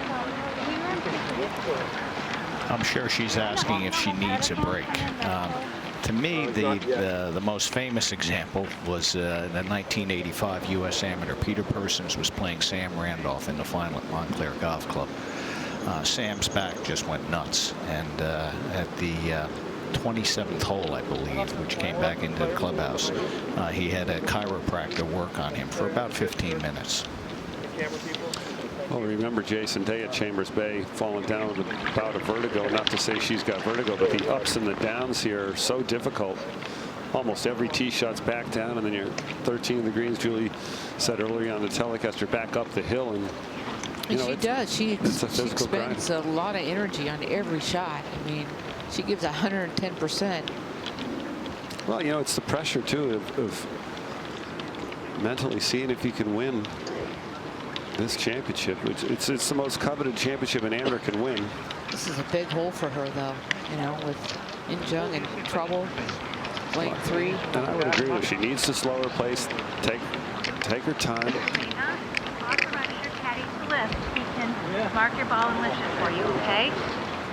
So Roberto, you can mark, if it's okay with her, you can mark her ball for her and lift it. And you can replace it. You can replace it. You can replace it as long as you're the one who lifted it. Okay, yeah. Okay? But if you mark it, you have to replace it. Thank you very much. Thank you. Could I also replace the pitch mark? Can you fix pitch marks too? Absolutely. You can fix Thank you very much. Thank you so much. You heard that confrontation there, conversation, I should say, with Stacey Collins, and head referee of this Well, yes, I mean, that's the referee. She's the boss, and she decides all matters, and she helps the players to not to violate rules. And I'm sure she had a discussion with her walking down the fairway at some point. If you really have a sudden illness and you need 10 minutes or so, you can get it. Interesting to say, she said if Roberto, her caddy, marks the ball, he has to replace it. Is that a rule? I didn't think that was a... No, if Roberto marked the ball and lifted it, the player can always replace it. Right. Maybe I misunderstood what she said, but I thought anybody could do that.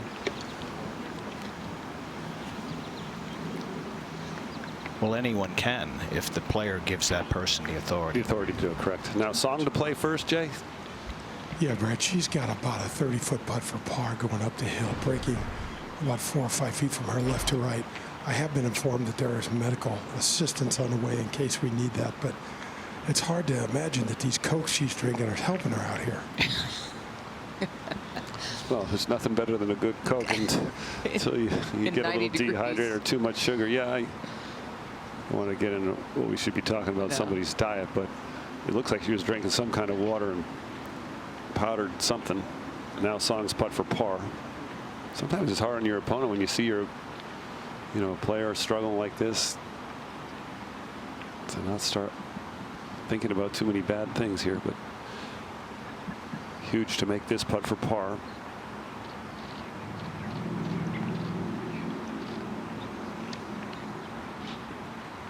And also, things have really slowed down, and they've been at a fast pace all day, and this might ruin Injung's momentum a little bit. That's what I was trying to say, and I'm still confused at why she played such a conservative second shot. Yeah. Another 30 yards, she could have hit her second shot towards the end of that fairway.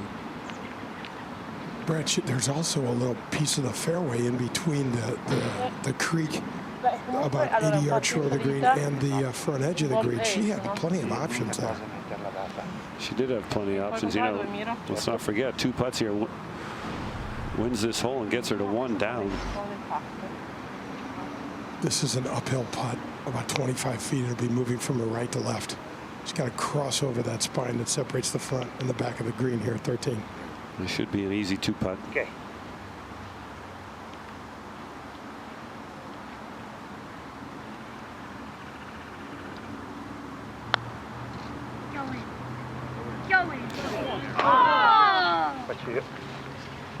Great effort. Yeah, not in this situation. Now the player is the caddy is marking it for her, and the caddy could replace it or the player could replace it, but she's given him the authorization. And if Virginia marks it, her caddy cannot replace it. She has to replace it. Isn't that what Stacey was telling Yes, me? because if Virginia marked it, then she has to replace it. But if her caddy marks it, he can replace it, or the player can replace it. Got it. All the nuances live on FS1. Well, Song's put for bogey. See the corner of Carter there. It's certainly not a gimme either, is it, Jay? No, it's not at all. This is a 4.5, 5 foot putt up the hill. Not much movement to it.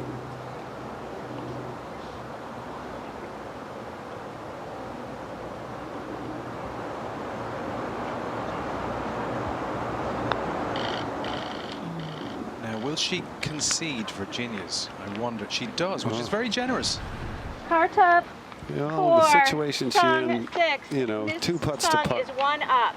to win the match from that distance. I would certainly don't want to win a hole that way.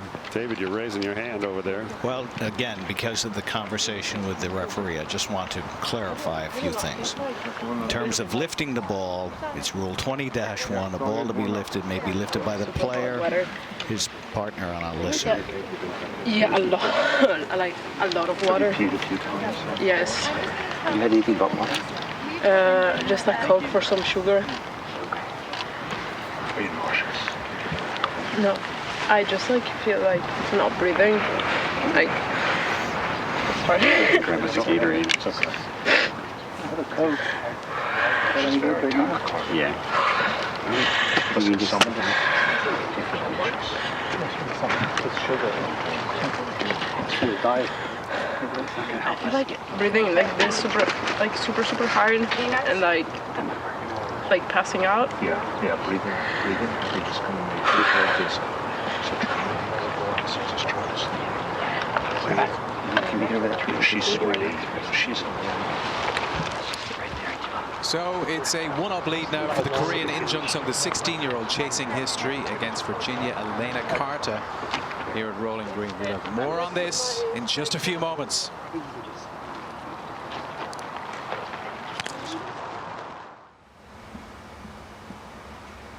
We're in the championship decider here, the women's final at the 116th staging of this amateur championship here at Rolling Green. Virginia Elena Carter, the 19-year-old from Italy, has just clawed 1 back. So In Jung Sung, the 16-year-old Korean, leads now 1-up through 31 holes of this 36-hole decider. But we're in a break in play at the moment because Virginia Elena Carter has been feeling unwell over the last hole and a half or so, and certainly in the heat. But let's go down to the hole now and get more from Jay Delsing, who's with this match. Thank you, Shane. I just had the opportunity to talk with Stacey Collins. She is the USGA walking official in charge of this final match, and she said there is going to be a 15-minute break here. Carter is feeling dizzy. She's hyperventilating. They've taken her pulse with a blood pressure cuff, and now they're applying some cold water to her head and neck area.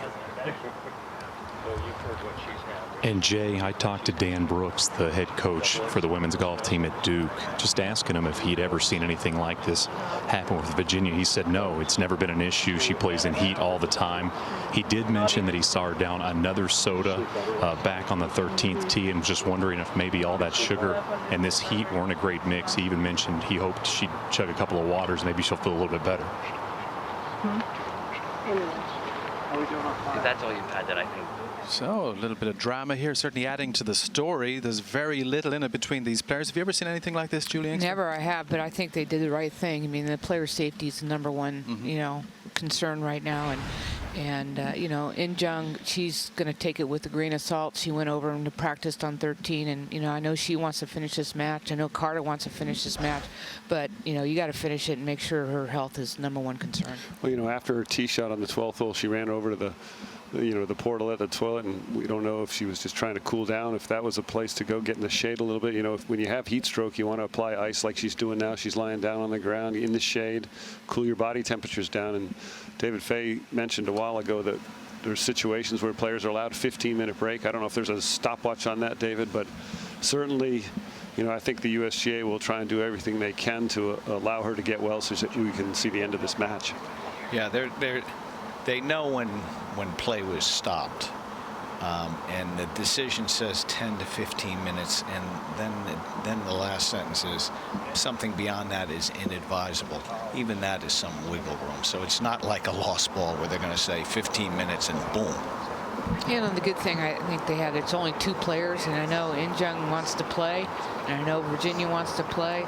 So I think they'll give her time enough to, if she can recover. I mean, it takes a lot out of your mentally, but your body, when you get dehydrated like that, you get really weak. And well, let's go back down to Shane Bacon, who's been following this match as our reporter, just for more on when this may have happened. Shane? Yes, Shane, I just talked to Roberto and just asked him. He mentioned to me she felt dizzy. He said it happened on the 7th green. She went down to mark her ball, and he said when she stood up, she got real dizzy. So she's been dealing with it since the 7th hole. Well, we saw a putt pretty much out of character on the 7th hole. Perhaps that was part of it, but we certainly sensed something on the 12th green. And, you know, on closer examination, it looked like it was more of a pep talk, but it's a lot more serious, Julie. Yeah, it's great to see that it's got great medical attention right now, so they know what they're talking about. They know what they're doing.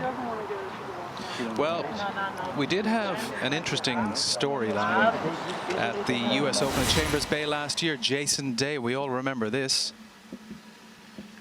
Well, he went down, you know, we didn't know at first whether it was his ankle, but he had history, a little bit of vertigo, and, you know, some uneven slopes here.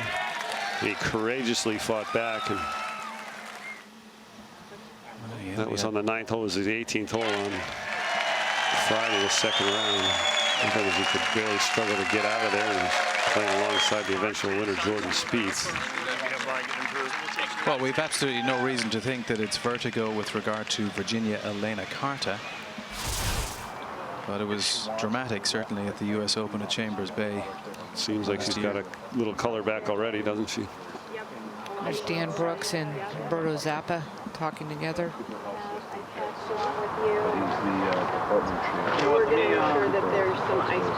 Dan Brooks mentioning that she plays in heat all the time. She is obviously from Milan. Blood pressure's okay. It's safe medically for her to continue. She's actually she's getting those items back in the first aid still.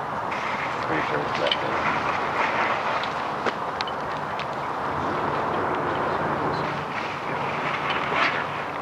Have you ever had heat stroke, Julie? I've never had it. I've never had it, but I have felt, you know, when you're getting really hot, you start getting sweaty, and you get weak, and it's not a good feeling. Shane Bacon is down with this match for another update on Sung this time.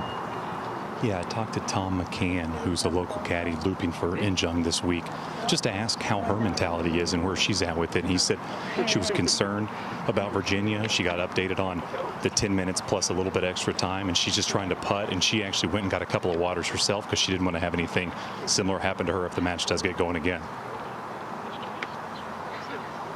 I just spoke with one of the medical attendants that were trying to help Carter feel better. They've sat her up. She's smiling a little more. And I said to him as he was leaving, do you think this is a condition of some heat stroke? And he goes, he doesn't think it is. And I said, what do you think it is? And he goes, we really don't know. Not deep breath, otherwise Well, she's still cracking jokes. I'd like to hear that. Yeah, I think I wouldn't worry about it unless you're thinking about it.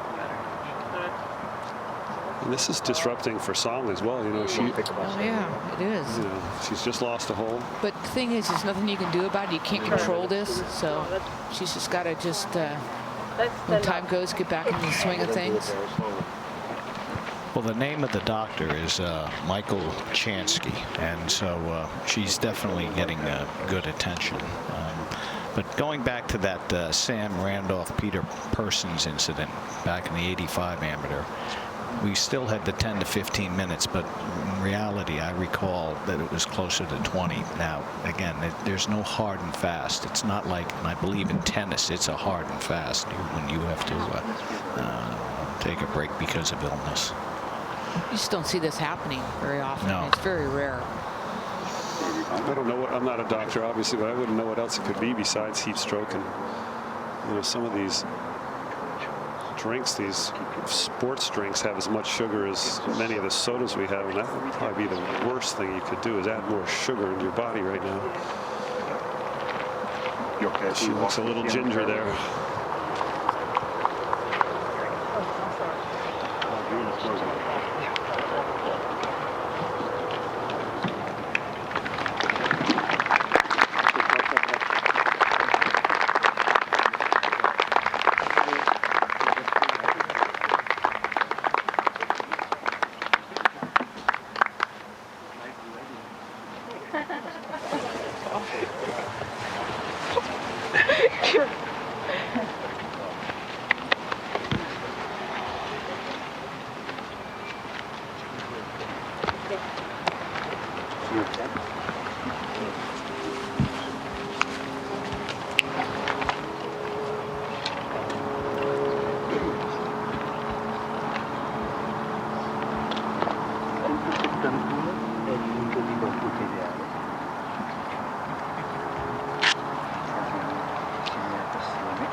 So I just got to talk with Dr. Chasky, who was treating Carta, and I said, Doctor, can you give me a little insight on what's happening? He goes, yeah, I think she's a little bit dehydrated. I think she's a little overly anxious about the match. And he just wanted to give her 15 minutes or so to kind of cool down and to regather herself. But he said all of her vital signs are normal, and he really hopes that she can get in the match. And he added, she's a terrific young woman.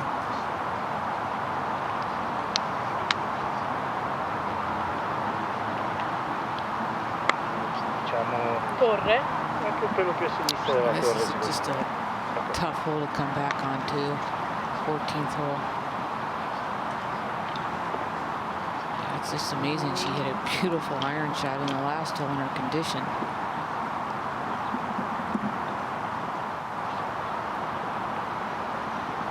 This is a 186-yard 4-iron. She's showing a lot of grit.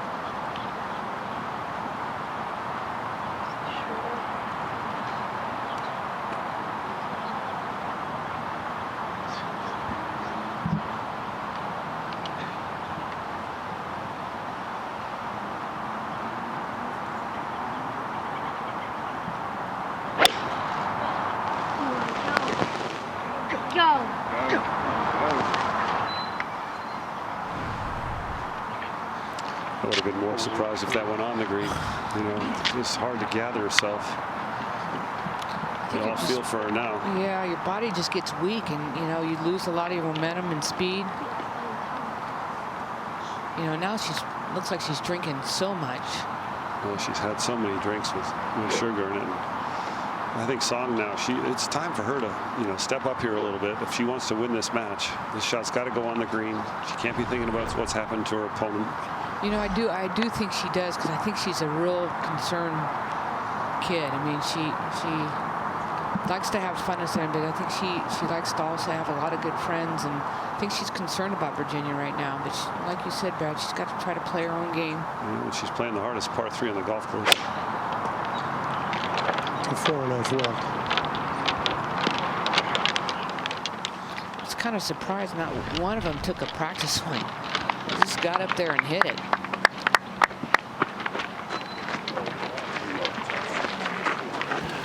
Well, when you think of dehydration in golf, you can think of Ken Venturi in the 1964 U.S. Open. That was when it was the double round, and famously he was so dehydrated in the morning round on Saturday that he was accompanied by a doctor. He was being given salt pills. Fortunately for Ken, he made it through, and he was administered to between the 3rd and 4th rounds that day. But in the final round, the afternoon round, he was accompanied the whole round by a doctor. And that probably is the most famous example of players dehydrated. David, we're seeing her walk across the bridge with a towel wrapped her neck. I remember the pictures of Venturi with he had a towel wrapped around her neck and maybe some ice in there, or at least a wet, cool towel. Much slower pace than we've seen her the entire week. And there were times when Venturi stumbled. It didn't look like he was going to be able to finish. And is it true that Venturi then had very little recollection of that final round? I've read that. Yeah, I mean, he just almost did it like a zombie, that he just continued to hit these amazing iron shots and just kept plugging and plugging away. His fellow competitor with him, by the way, that full 36 was Raymond Floyd. Wow. He was a very young man back in '64. Yes. Well, who's got a harder shot down there, Jay Delsey? Boy, Brad, I think it's probably a pair of sixes. Sung will be first to play. Her ball is towards the back-ish portion of this left-hand bunker. She's got quite a bit of green to work with, but she's going to have to get very abrupt with her backswing and crash straight down on this ball and just try to get it out, maybe 5 feet onto the green and have it roll down to the flagstick. But in fact, I think this is probably one of the few women in this field that can hit this shot.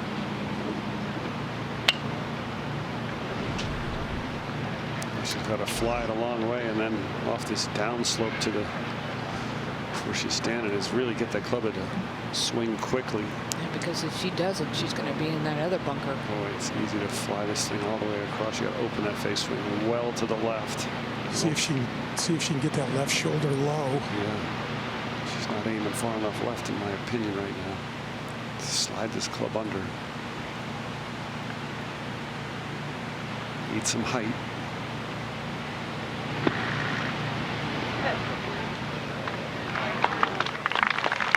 What do I know? What a great shot. I'm going to try that when we get done. Maybe Beautiful. she can give you a quick sand game lesson before she leaves. Like you said, Julie, weights on the left side.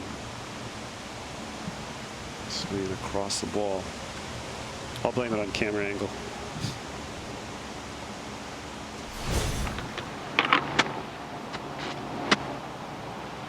Brad, you're talking about when these lower bunkers, how deep they are. Julie, when you're dizzy and you got to get in unstable surfaces like side hill lies, uphill lies here, sand, it can throw you off. So yeah, she does.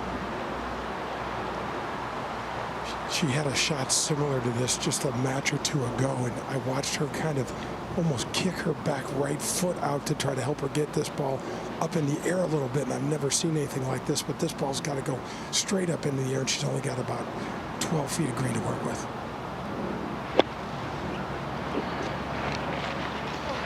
Yeah, Jay, we talked about that before the show, that interesting move with the dive down on the right knee, and it's almost like she lowers herself a little bit. She's already got that grip down so far on the club, and she looks like she bounced that club at a little bit behind the ball, took the spin off of it. See how far she goes down the shaft. Julie, you ever do that when you? I just try to get my bottom low. I try to get, the handle low, so I can try to, get the club flange underneath it and pop it up. See, she retained the flex in her knees there so much. This is a really hard shot, isn't it? Look how high you got to get it just to get it over that lip. It's not a surprise when you're not feeling so good that you gave it a little extra gas in there too. Now she's got. I'll go ahead, Jay. I'm sorry. I'm sorry, Julie. Now she's got every bit of about 35 or 40 feet down the hill, moving quite a bit from left to right. And I just can't imagine what's going on in her head right now. I mean, of all times to have this happen to you. She's a very emotional player. She gives it all she has, and I don't know how she's able to get it together. Well, the good thing, I mean, I just don't think there's any quit in this gal. You got to admire that heart, huge heart. You can't teach that. It's going to take her a long way, whether it's in golf or life. Julie, if you watch this, what's going on right now, Roberta has been walking around doing the reading of the green. She hasn't moved from that one position. You see him pointing out the spot where he wants the ball to get to it. And just to clarify, she authorized her caddy to lift the ball. Replacing the ball, Roberto can replace it. He's the person who lifted it. The player can always replace it. In other words, if she wanted to bend down and replace it, she could have. Well, when she teed that ball back up on the tee, it looked remarkably like Jason Day did last year at Chambers Bay.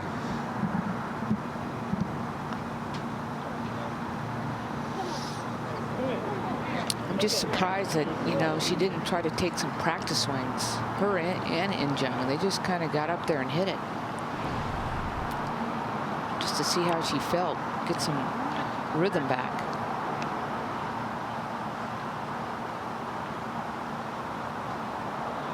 Now advantage huge to Song. See her moving her coin now to get it out of the way of Carter's putt for bogey. You know, this has got to be a little, you know, tough on In Jung too.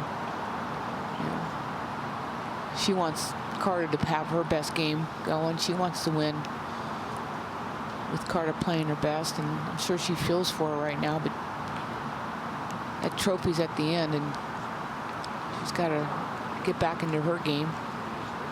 She went over and putted on 13 a little bit to stay loose. In Jung's putt is by no means a gimme, and if Carter can get this in, she's going to put some pressure back on In Jung. Well done. She doesn't have to get that out of the hole. Yep, good move on her part.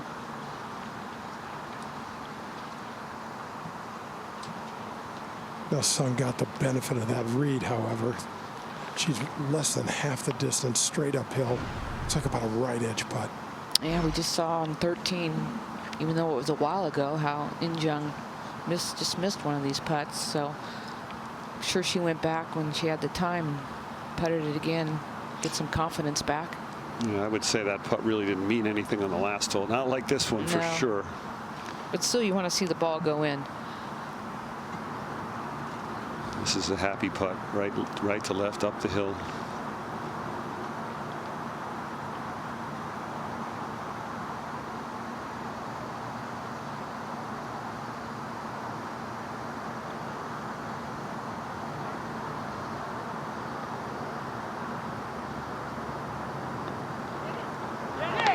Sung gets it back to 2 up.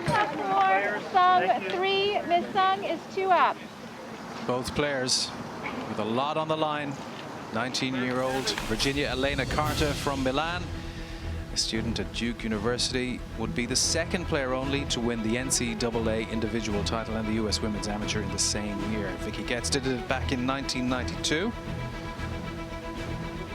In Jung Sung would become the first player ever to win the U.S. Girls Junior and the U.S. Women's Amateur in the same year.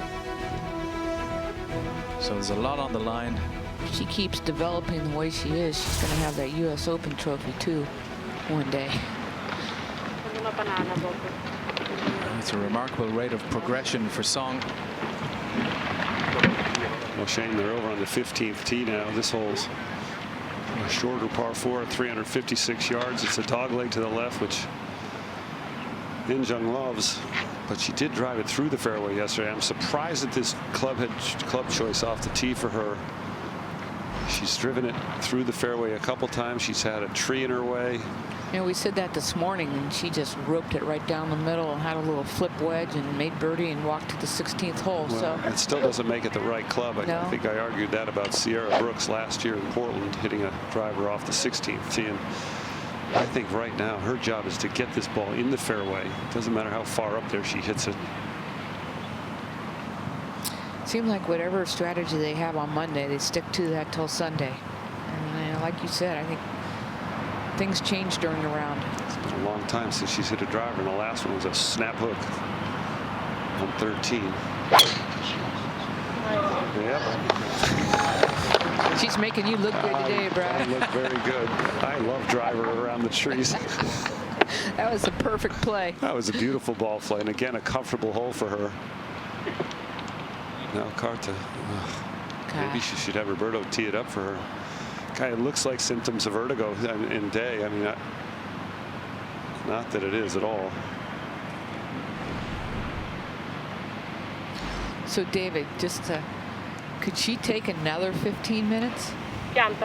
That's uncharted territory. I think that might be pushing it. You know, we're all so sympathetic to this, but sometimes golf is an athletic sport, and I mean, David, I think we'd all agree that it is an athletic sport, especially now with today's athletes. The strength of these two competitors is incredible. Yeah, I would say uncharted territory. Probably not, because just in terms, probably not. Well, we've seen Virginia Elena Carta fight all week long. Let's see if she has enough left in her to finish off the final 4 holes here. Ti piace? Credici, Virginia. Virginia è ora di crederci, ok? Now Carta's second shot here on 15. 149 yards, Brad. She just hit 3-wood off this hole. She's got a 7-iron out. I'm just not sure that's enough club with this uphill challenge and some wind blowing against her. Hole location's back 18 steps, and it's on the left. So in that graphic right there. She's got a huge false front to get over.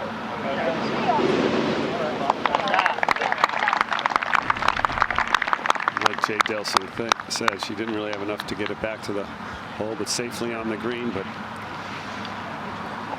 now Song from the middle of this fairway with the strength of her game coming up, and a 2-up lead with 4 to go. 63-yard difference off the tee. Sung has 86 yards.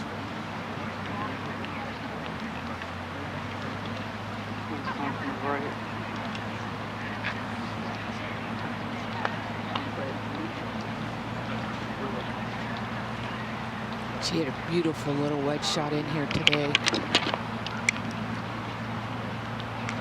Birdied 14 and 15 today. I mean, this morning.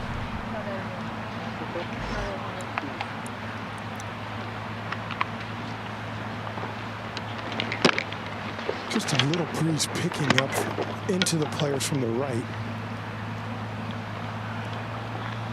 It's the gap wedge. Seems like she could reach this with a highest lofted wedge, but maybe trying to take some spin off. She can use the slope a little left of this hole location to bring the ball back towards the hole. Shot. Good Yeah. Good read, Luke. That's going to be a very quick putt coming down there.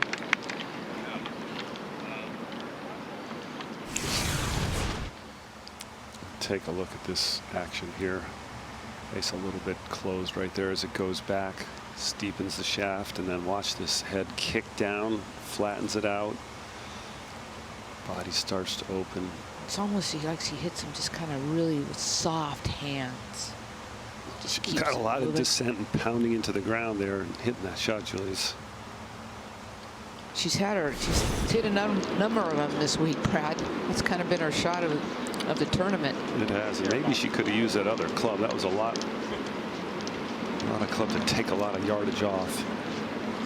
Like you said, you don't want to be above these holes when you can. And Carta marked the ball herself there. Brad, I got to walk up the hill right next to Carta, and she'd take 2 or 3 steps and stop walking, close her eyes, just take some big deep breaths. She's doing everything she can to try to gut this thing out. You just hate to see this happen in such a big championship like this. Well, in this time of the championship as well, Julie. It's hard to tell that there's a big slope right in the way here, isn't there, Jay? Yeah, absolutely, Brad. The spine that runs from left to right separates the green from front to back, and she's got to come up across this thing. This ball of hers is going to move sharply from right to left and try to get it up to the this whole location, which is only 3 steps over that ridge.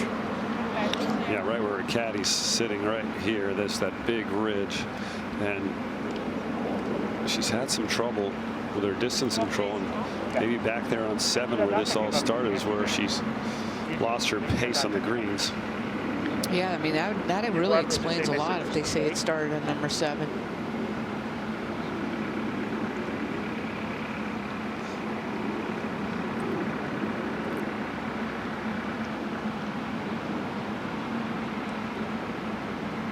If she could ever make this putt, what would that do to her? I think I'd jump out of my seat. Oh, it'd make you feel better for her. And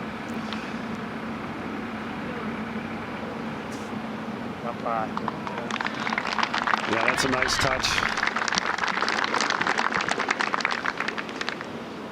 Brad, for such an emotional player, such a high energy player, this looks like she's in about 7th gear right now. Well, now that's interesting. She didn't give that putt. It was a wow. I don't know if that's a language barrier issue there, and she certainly didn't understand it, but I think Carta was expecting that to be given, wasn't it? I think she was too, but Injun's got to just kind of play her own game.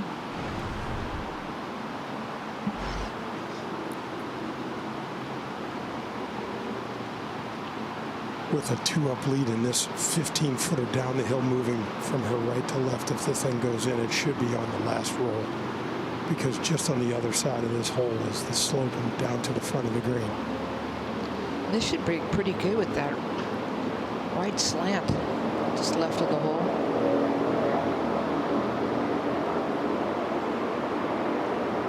Can't get careless here either. It just doesn't look like she's playing it far enough out. Nope.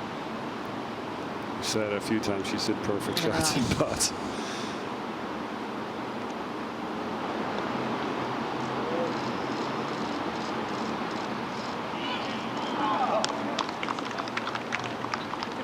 A nice effort.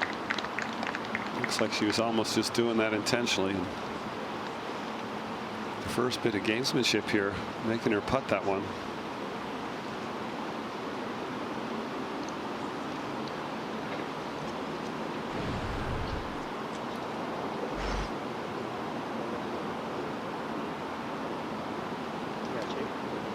I don't think I want a whole lot of information on a putt this short. No, I agree, Jay. I'm wondering about that confrontation they just had. If you don't want to feel bad for your opponent when you're playing against them, and hey, she doesn't feel very good. Anything could happen.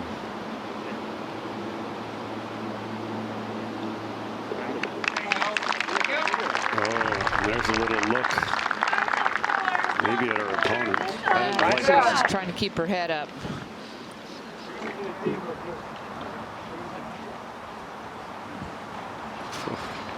Song to rub it in. Didn't even watch that putt. Let's go. Now she's 2 up, 3 to go. Hold please for the player and the cameras. Thank you.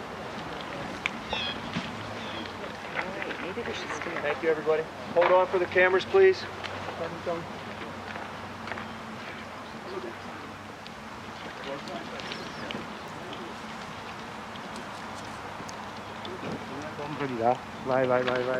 So they've reached the par 3 16th. The 34th hole of this 36-hole decider. It's a beautiful little par 3. It's the shortest of all the par 3s. 145 yards today. They both hit beautiful shots here this morning. 8 irons. Yep. That's where this hole location is. You kind of hoist the ball up in the air. Left. So you can get it to stop. Julie Song's chosen an 8-iron, and this ball's got to be left to the flagstick. There's just maybe a 5-mile-an-hour breeze now in from the player's right. Amazing young talent. Yongjin in Korea. 16-year-old high school student. Looking to become the first ever to win the U.S. Girls Junior title and the U.S. Women's Amateur in the same year.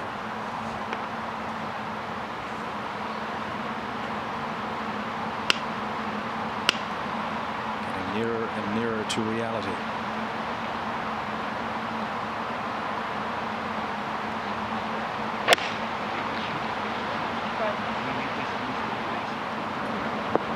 Well, Julie, she just has to keep it simple from here on in. Yeah, you know, and Carta's last 3 shots have been started out a little bit right, a little bit short. And I think that's just from lack of getting your body through, Brad. Maybe knowing that she didn't feel right either. I mean, even though she got it on the green on 13 and 15, they weren't back to the flag. They didn't have her typical penetrating look. Sì, giallo. Brava, giallo, perfetto. Sul microfono? Oh, ok, quella lì è la linea.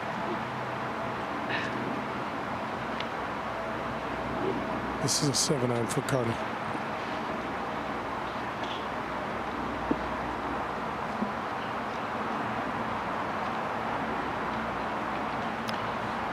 Looks like she got a little more spunk in her right now. Something's changed. I think she's mad that someone walked off that green.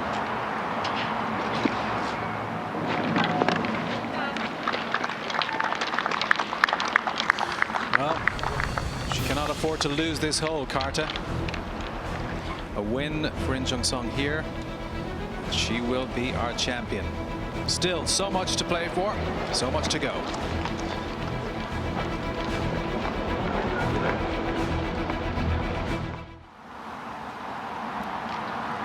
It's a long day. Bravissima, So much on the line here Prova for 13 prove G. both Guarda che la players. linea è corretta, Robert Con una Cox buona Trophy velocità arriva con l'ultimo giro e muore dentro. awaits the winner of this U.S. Women's Amateur Championship. Virginia Elena Carta is under a lot of pressure right now.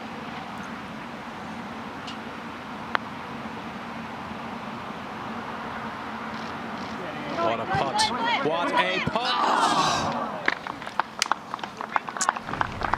Great effort. She's given that one. We have not seen a putt that length made all week. That would have been beautiful.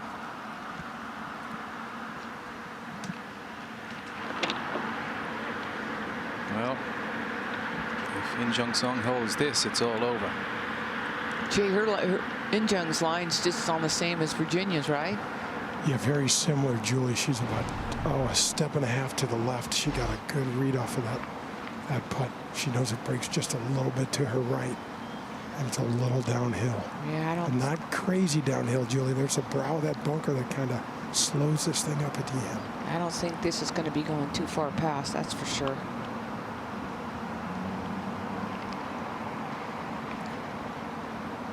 A great medical staff out here with ice bags and things ready for Carta if she needs them. Did you grab one? I'd like to. So this is to win the match.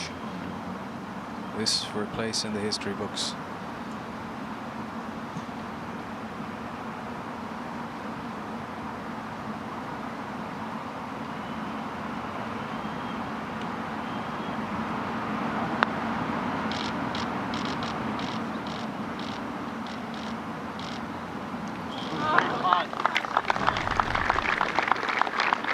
She acknowledges the applause. Carta 3, Sang 3.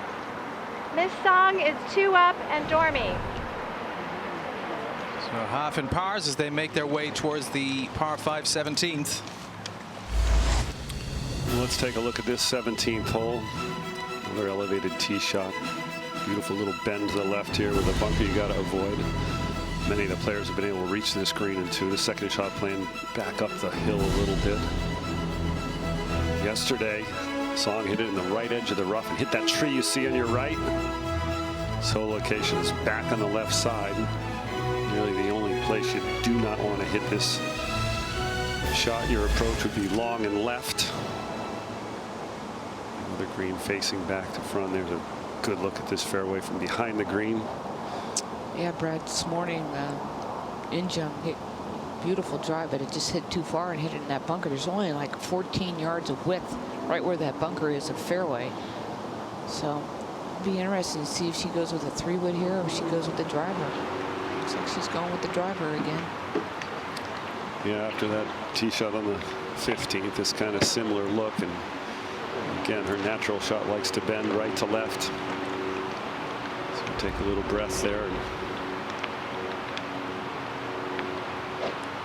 There's probably about a 15-mile-an-hour help in her back right now, Brad. This is an awful lot of club.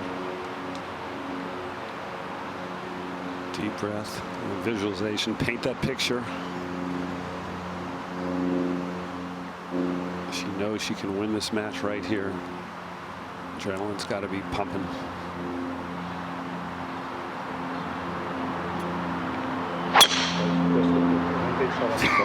Okay.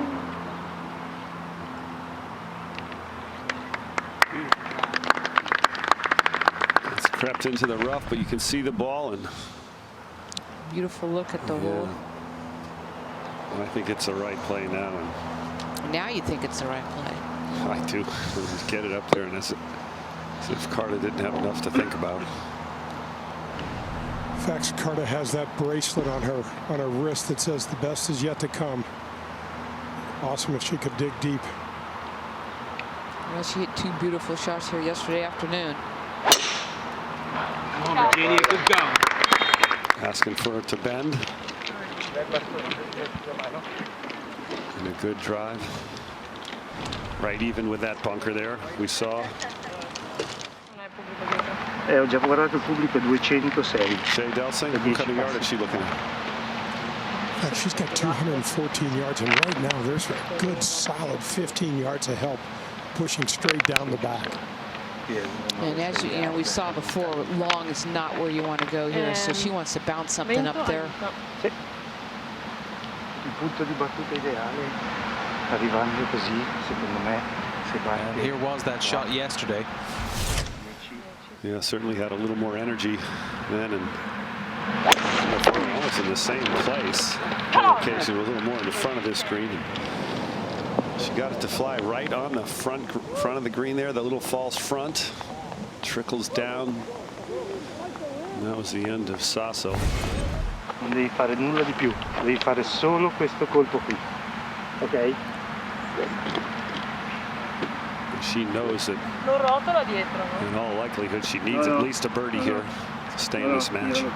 I can't help to notice, Brad, she's got a little more pep in these practice swings now. This is a 4 hybrid, and this ball is sitting just a little below her feet. That might help her draw this from out to the right.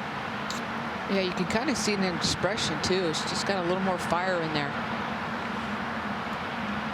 I think Shea Delsing meant to be above her feet, which should help her draw. But another shot out to the right.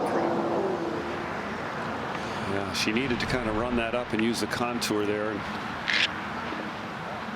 still can make birdie. She does need a win here, though. Maybe off a little bit of a downslope. And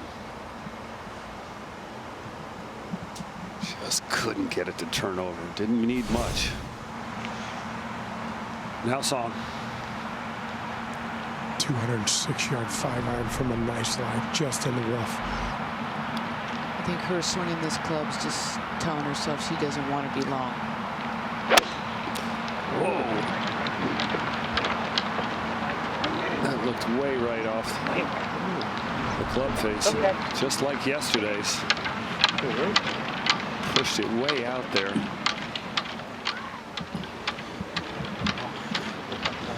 Well, there's a little bit of life for Carta right there. There is.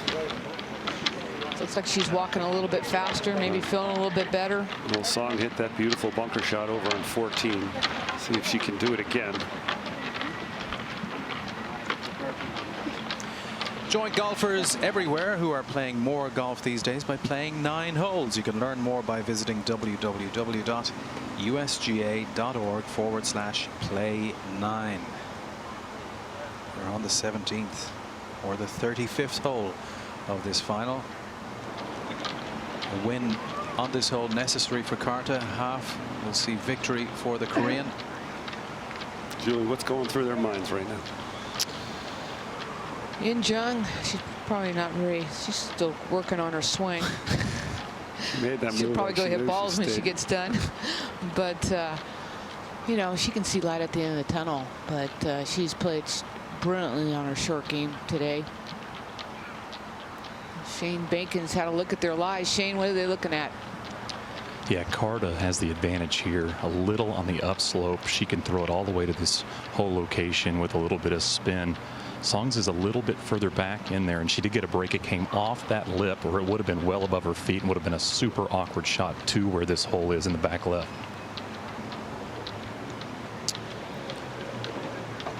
You know, these would be the type of shot, Julie, you might want to use less than your lob wedge. You may use your gap here. Shot a little lower. Yeah, I'd use my 54 here, and even if you just chunk and run it out there. But she's hit some quality bunker shots this week. Julie, I don't know if she has the chunk and run here. She gets so tight into the ball all the time and hits these quality shots with spin on them. But like you said, if she does know how to do it, this would be the ideal time.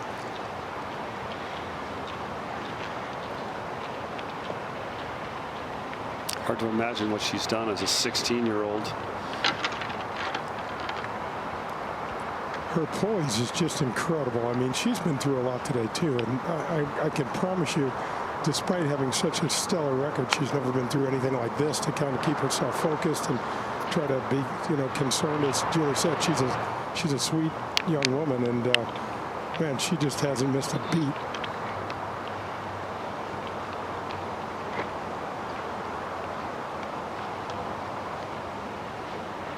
In 36 holes, you're going to hit a lot of wayward shots. It's just a lot of golf. It's just how you recover from them. And I've been very impressed when she does hit. She doesn't change her demeanor. And she's got a really good short game.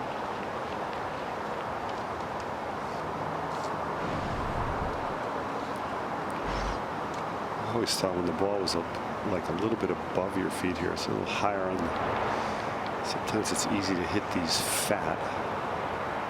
She does want this ball to kind of release. I don't think you'll see a ball fly all the way back to the hole here. Try and spin it. I want this one to run a little. She has choked up just a little bit, Brad, too, which is a good adjustment.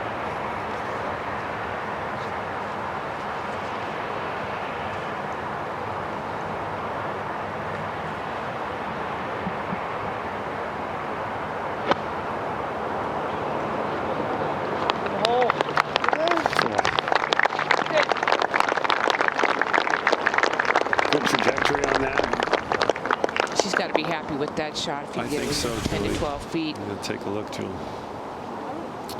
Yeah, there's no chunk and run there. She had a nice look at how she keeps that club face open. As you said, sand is nice and high. Ball's got some great height to it. She didn't swing across that one as much. Used the slope a little bit to square up her stance so that she get the ball to release a little bit.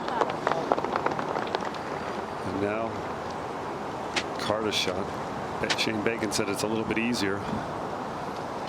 She's down in the flat of this bunker, Fax, and I got to tell you, as good a shot as Sun just hit, the door is still open for Carter. She can put this thing in and force Sun to make that putt to win the match. You're exactly right, Jay. She can put the pressure on her right here, hit this shot, 4 or 5 feet, make Song hit that, make that putt. I know she's thinking it, Julie. She's taking nothing for chance, and she's got a little more color in her face. She looks like she's getting a little more animated. I wouldn't be surprised if she answers with a great bunker shot here.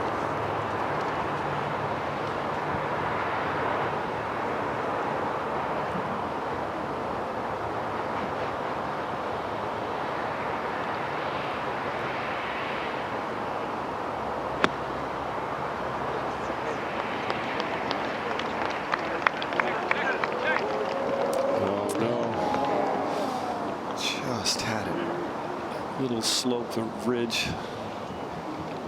And that was real close to being a great shot, It too. certainly Brad. sounded like the right kind of contact.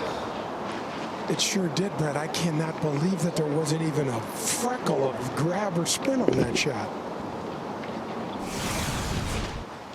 Let's check it out. Face is open like you'd want.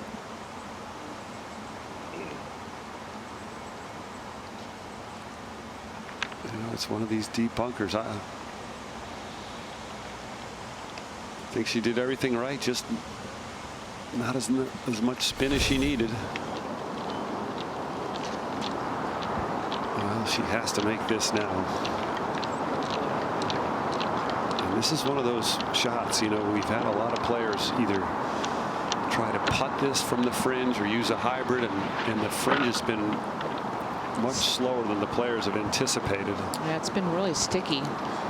She's got to kind of go up and then down. Yeah, this part of the green right here is all upslope. The green changes, then it goes down. Let me do that again. Right here, that line, and then it goes back down the hill.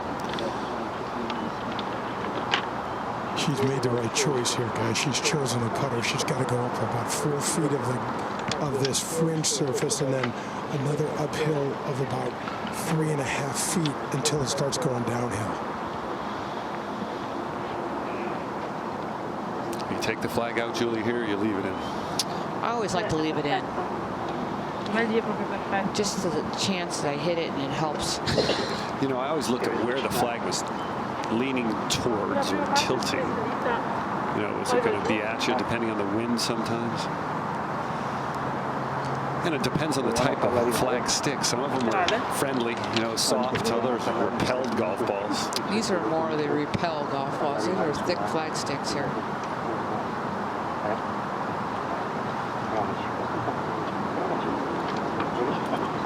She's got to feel like she has to make this, thinking Sung. There's no way Sung is going to 3-putt.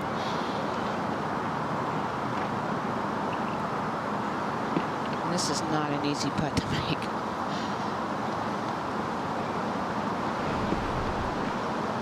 Wouldn't be an easy putt to make if you had a bucket of balls. Yes. Yeah, she does here. I would anticipate this entire crowd wants this ball to go in.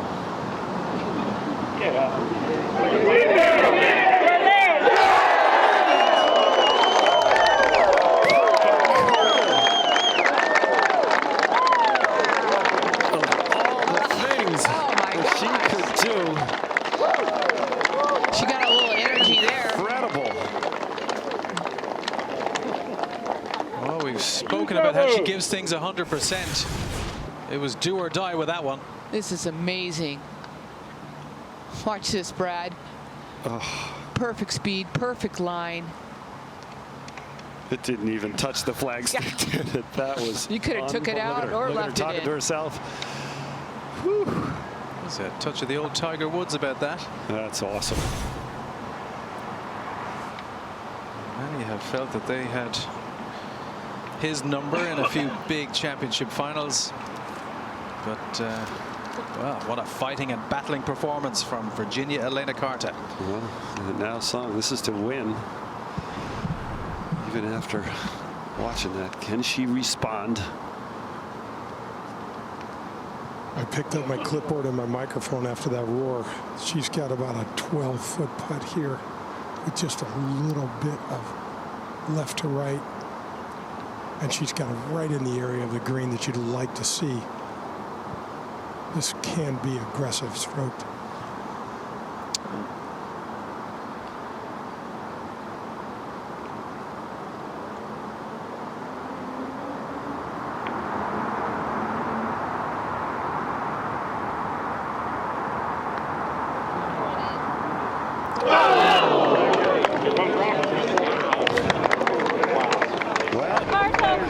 Thank you.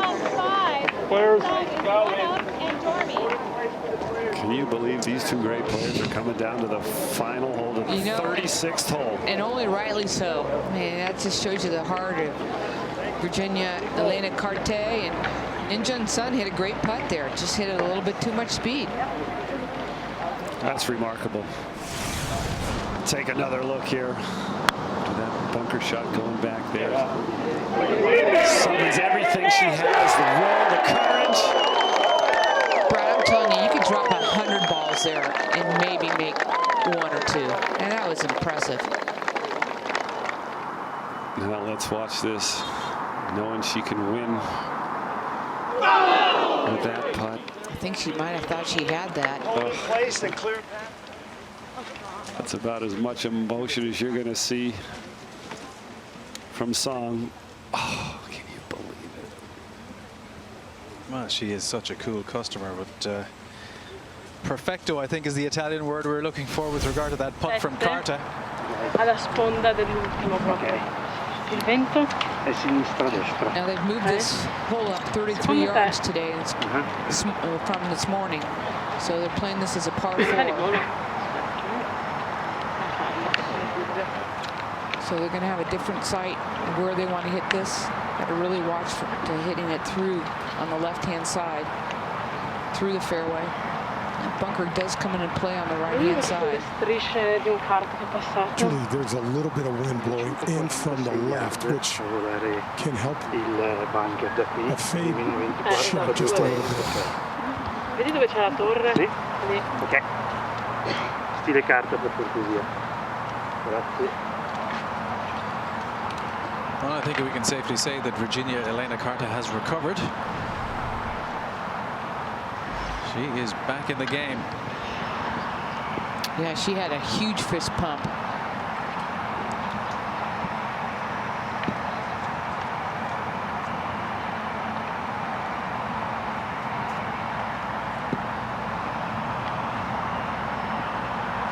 See those 2 trees out there? That's kind of their line. It's 2 trees together.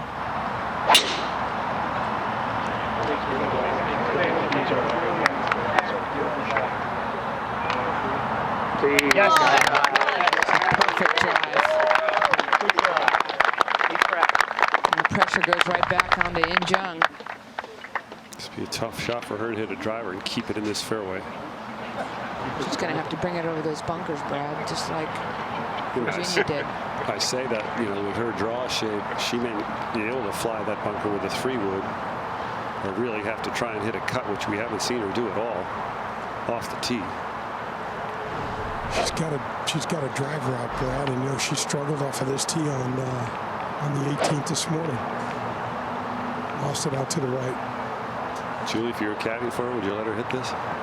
Well, if she hit it on the last hole, she's going to hit it here. So that didn't answer the question. I wouldn't. I'd put her 3-wood in her hand, but. Well, this will show what kind of talent she has, what kind of moxie she has. Can she go on this final hole of the U.S. Women's Amateur and hit a shot she doesn't like to hit? I'd say yes. Smoked it. Oh my. That's impressive. 18th hole of the championship, and they just rip it right down the middle. So impressive. Coming up next on FS1 is WeatherTech Sports Car Championship at Road America. All roads here. West Philadelphia. Into the 18th green. It's the 36th hole of this dramatic final at the U.S. Women's Amateur Championship. The Italian one down. Both in the fairway. This is where you want to hit first. Jay, what does she have? Julie, 145 yards. The ball's just a slight hanging line, just a little bit above her feet. Well, where that hole location is, she's going to have to start it right at that flag to try to get it close. She is, Julian, as we make this bend and this dog leg, the wind is going almost behind the players and pushing the ball a little to the right. Ferro 7 sembra il bastone. Allora, il ferro 7 in una situazione normale fa 1,40.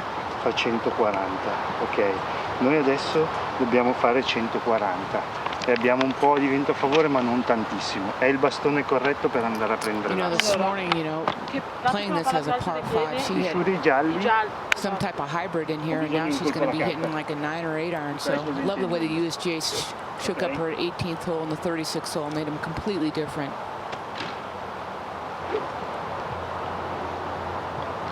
Julie, she's got a 7 iron out. A little bit of uphill, wind blowing left to right. Maybe a touch of help. Well, she likes putting it all out on the line. This is a big shot now for the Italian. Shane, this is yesterday's routine. We've seen concentration full force here.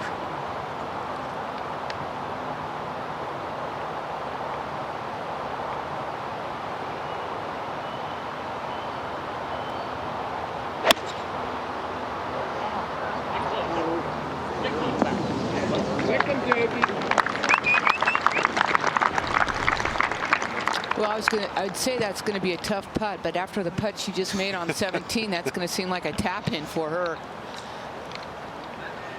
Well, the pressure back square on In Jung. She's got to put a good swing on it here. What has she got, Jay? This is a 9-iron. She's got only 10 yards longer than the yardage she had this morning for her third. 127. A little bit of wind from her left to right. Touch of help. Ball slightly above her feet. Song did drive it in trouble this morning, but no trouble here.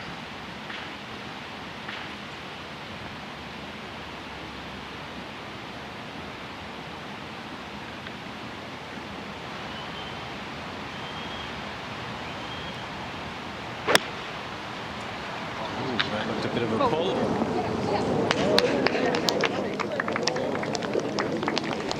Didn't sound good. It sounded like she hit a little toe heavy. Well, In Jung's going to be able to put the pressure right on Carter to have to make that. If she can make that 2-putt, get it up there nice and cozy around the hole. Well, it's an amazing career she's already had. Look at that. 13 victories, just 1 defeat in the U.S. Girls Junior Championship.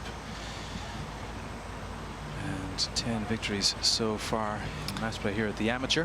It's so hard on match play. You know, you just get someone that's just hot for the day, you're gone. And she has just played brilliantly in the last couple of weeks with the junior and the amateur. So she's got a couple of USGA titles to her name already. Tiger never won the junior and the amateur in the same year, but did make his own history, winning 3 straight juniors, followed up by 3 straight amateurs. But we could be about to see something very special here from an immensely talented and gifted young Korean. But she's come up against a very feisty Italian that has brought it all down to the home hole. Well-deserved applause for both of them. They put on a really good show here today. We talked about at the beginning about the ebbs and flows, and boy, there have been a lot of them this today.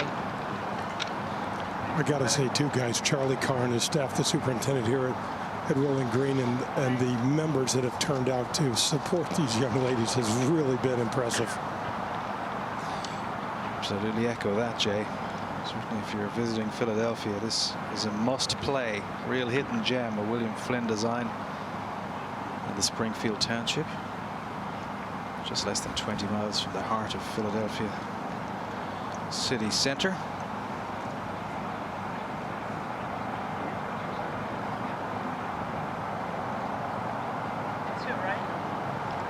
14th time that the U.S. Women's Amateur Championship has been played in Pennsylvania.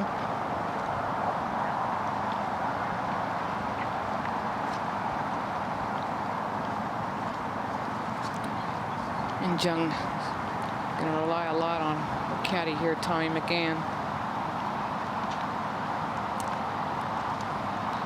Julie In Jung's got this ball just a step or two short of hole high. Very similar to the position that Carter had in this morning's match.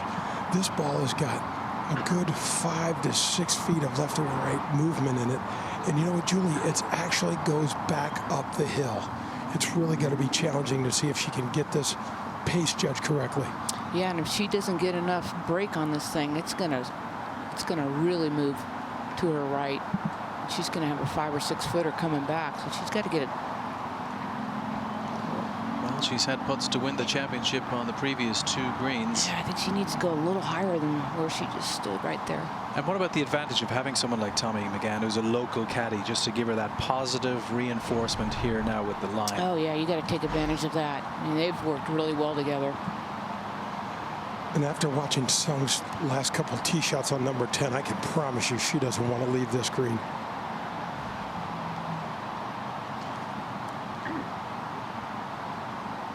To join some incredible names on the Robert Cox Trophy.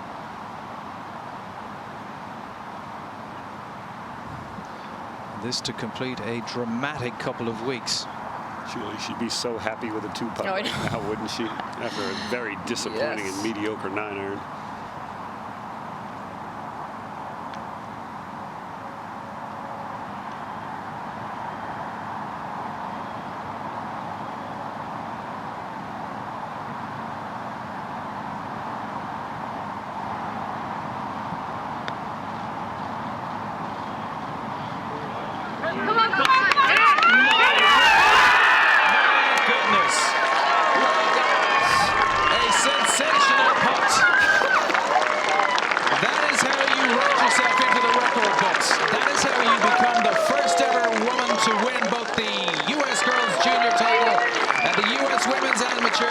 same season. No need for a response. Just a warm embrace from a very gallant Virginia Elena Carter, but our champion. Getting a warm hug from Stacey Collins of the USGA, who's in charge of this match. Tommy McGann did his work. He played his part. But we have a wonderful champion in In Jung Sung from Korea.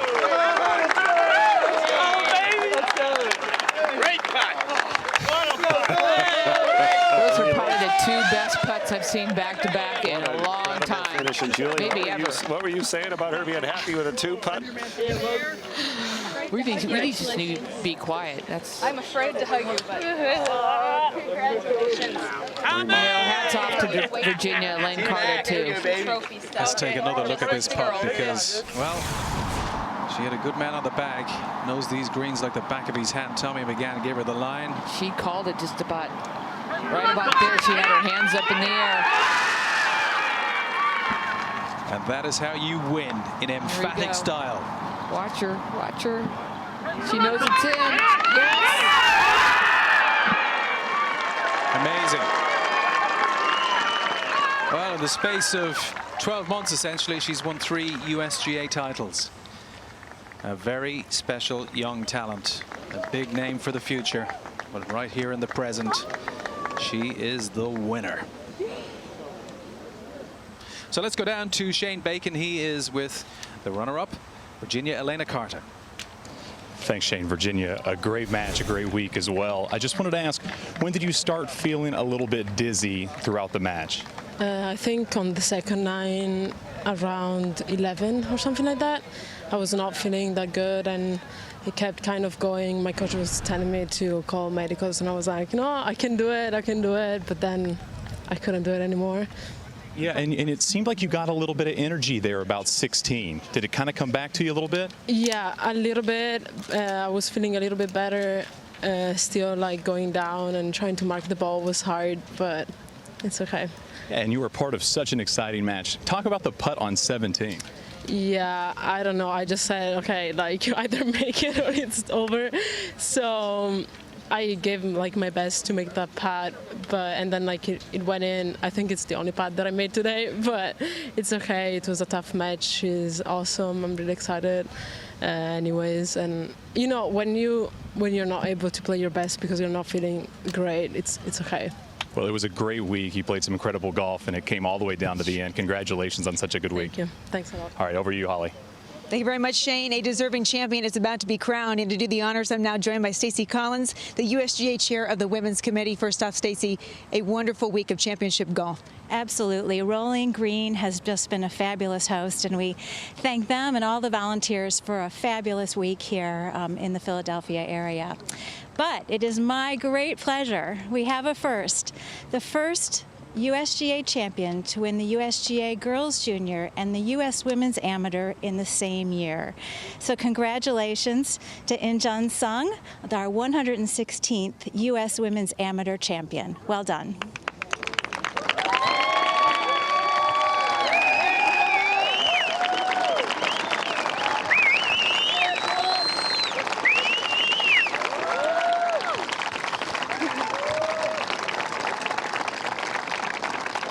And Jen, congratulations. I'll have you move your hardware here so we can talk. How about that last putt? You didn't want to play any more holes, did you? Yeah, I hate the playoff because too much pressure. But last hole, I just think about like I make 2 putts. I think every second I think I make 2 putts, but I got it.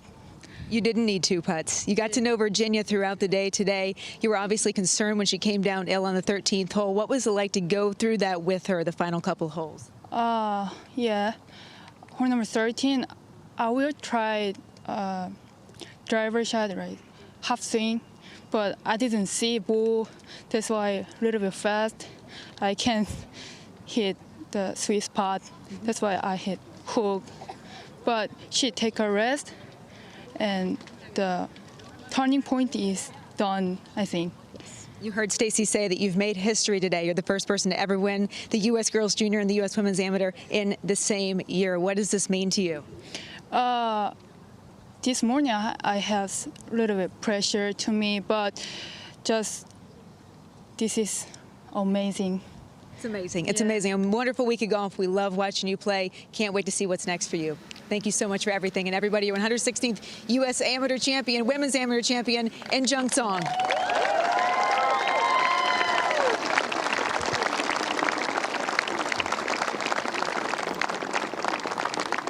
Well, let's roll our minds back 15 days. The Ridgewood Country Club, Paramus, New Jersey, needing 2 putts to win the match against Andrea Lee in the final of the U.S. Girls Junior.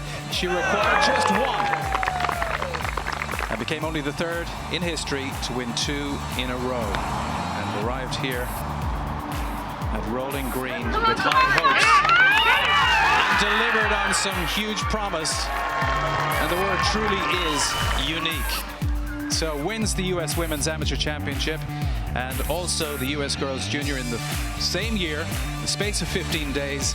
That is wonderful and a very special talent.